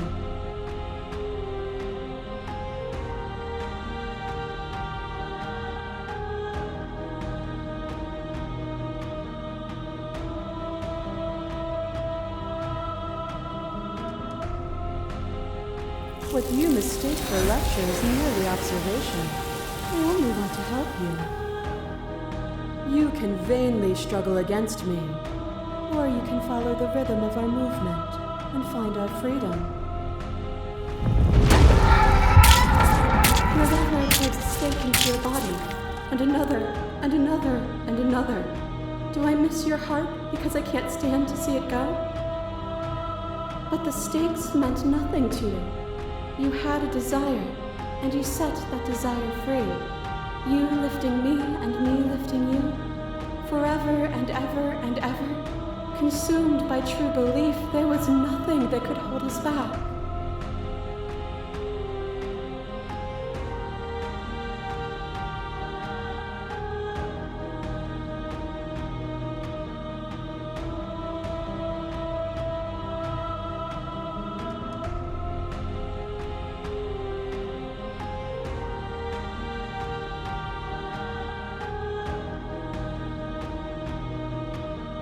We were both taken by the moment.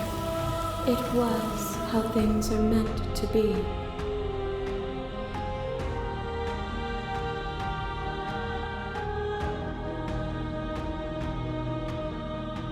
Nothing is immutable. Everything that is exists only in relation to everything it isn't. There is no constant. There is no center. Open your eyes and accept what we are. We can leave this prison together.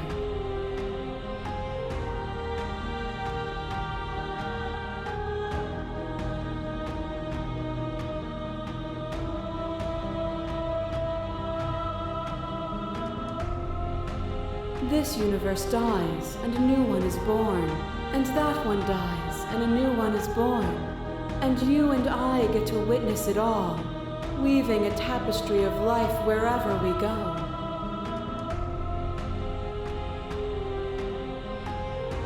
It is from my vantage point that I can see the totality of truth.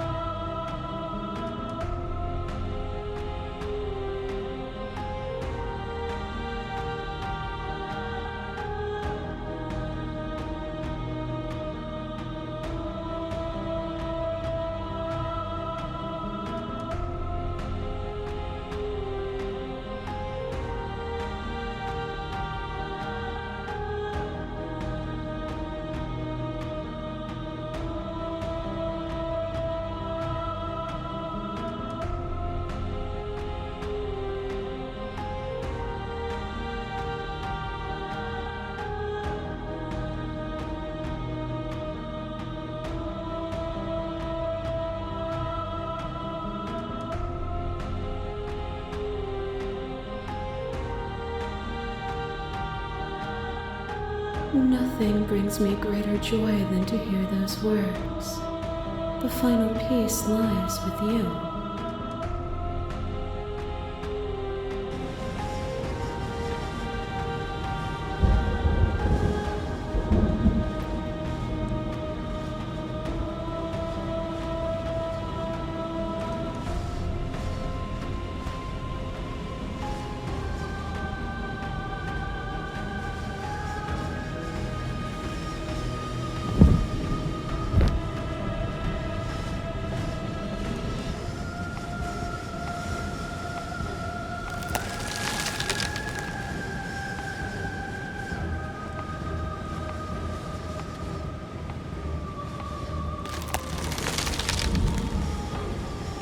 I love you.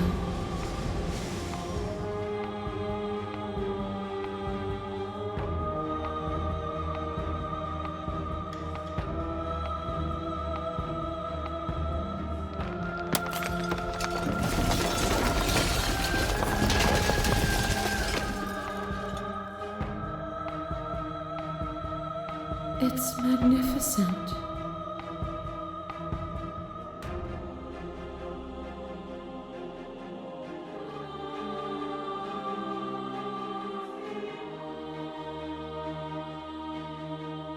Everything, just like it always has been, and just like it always will be.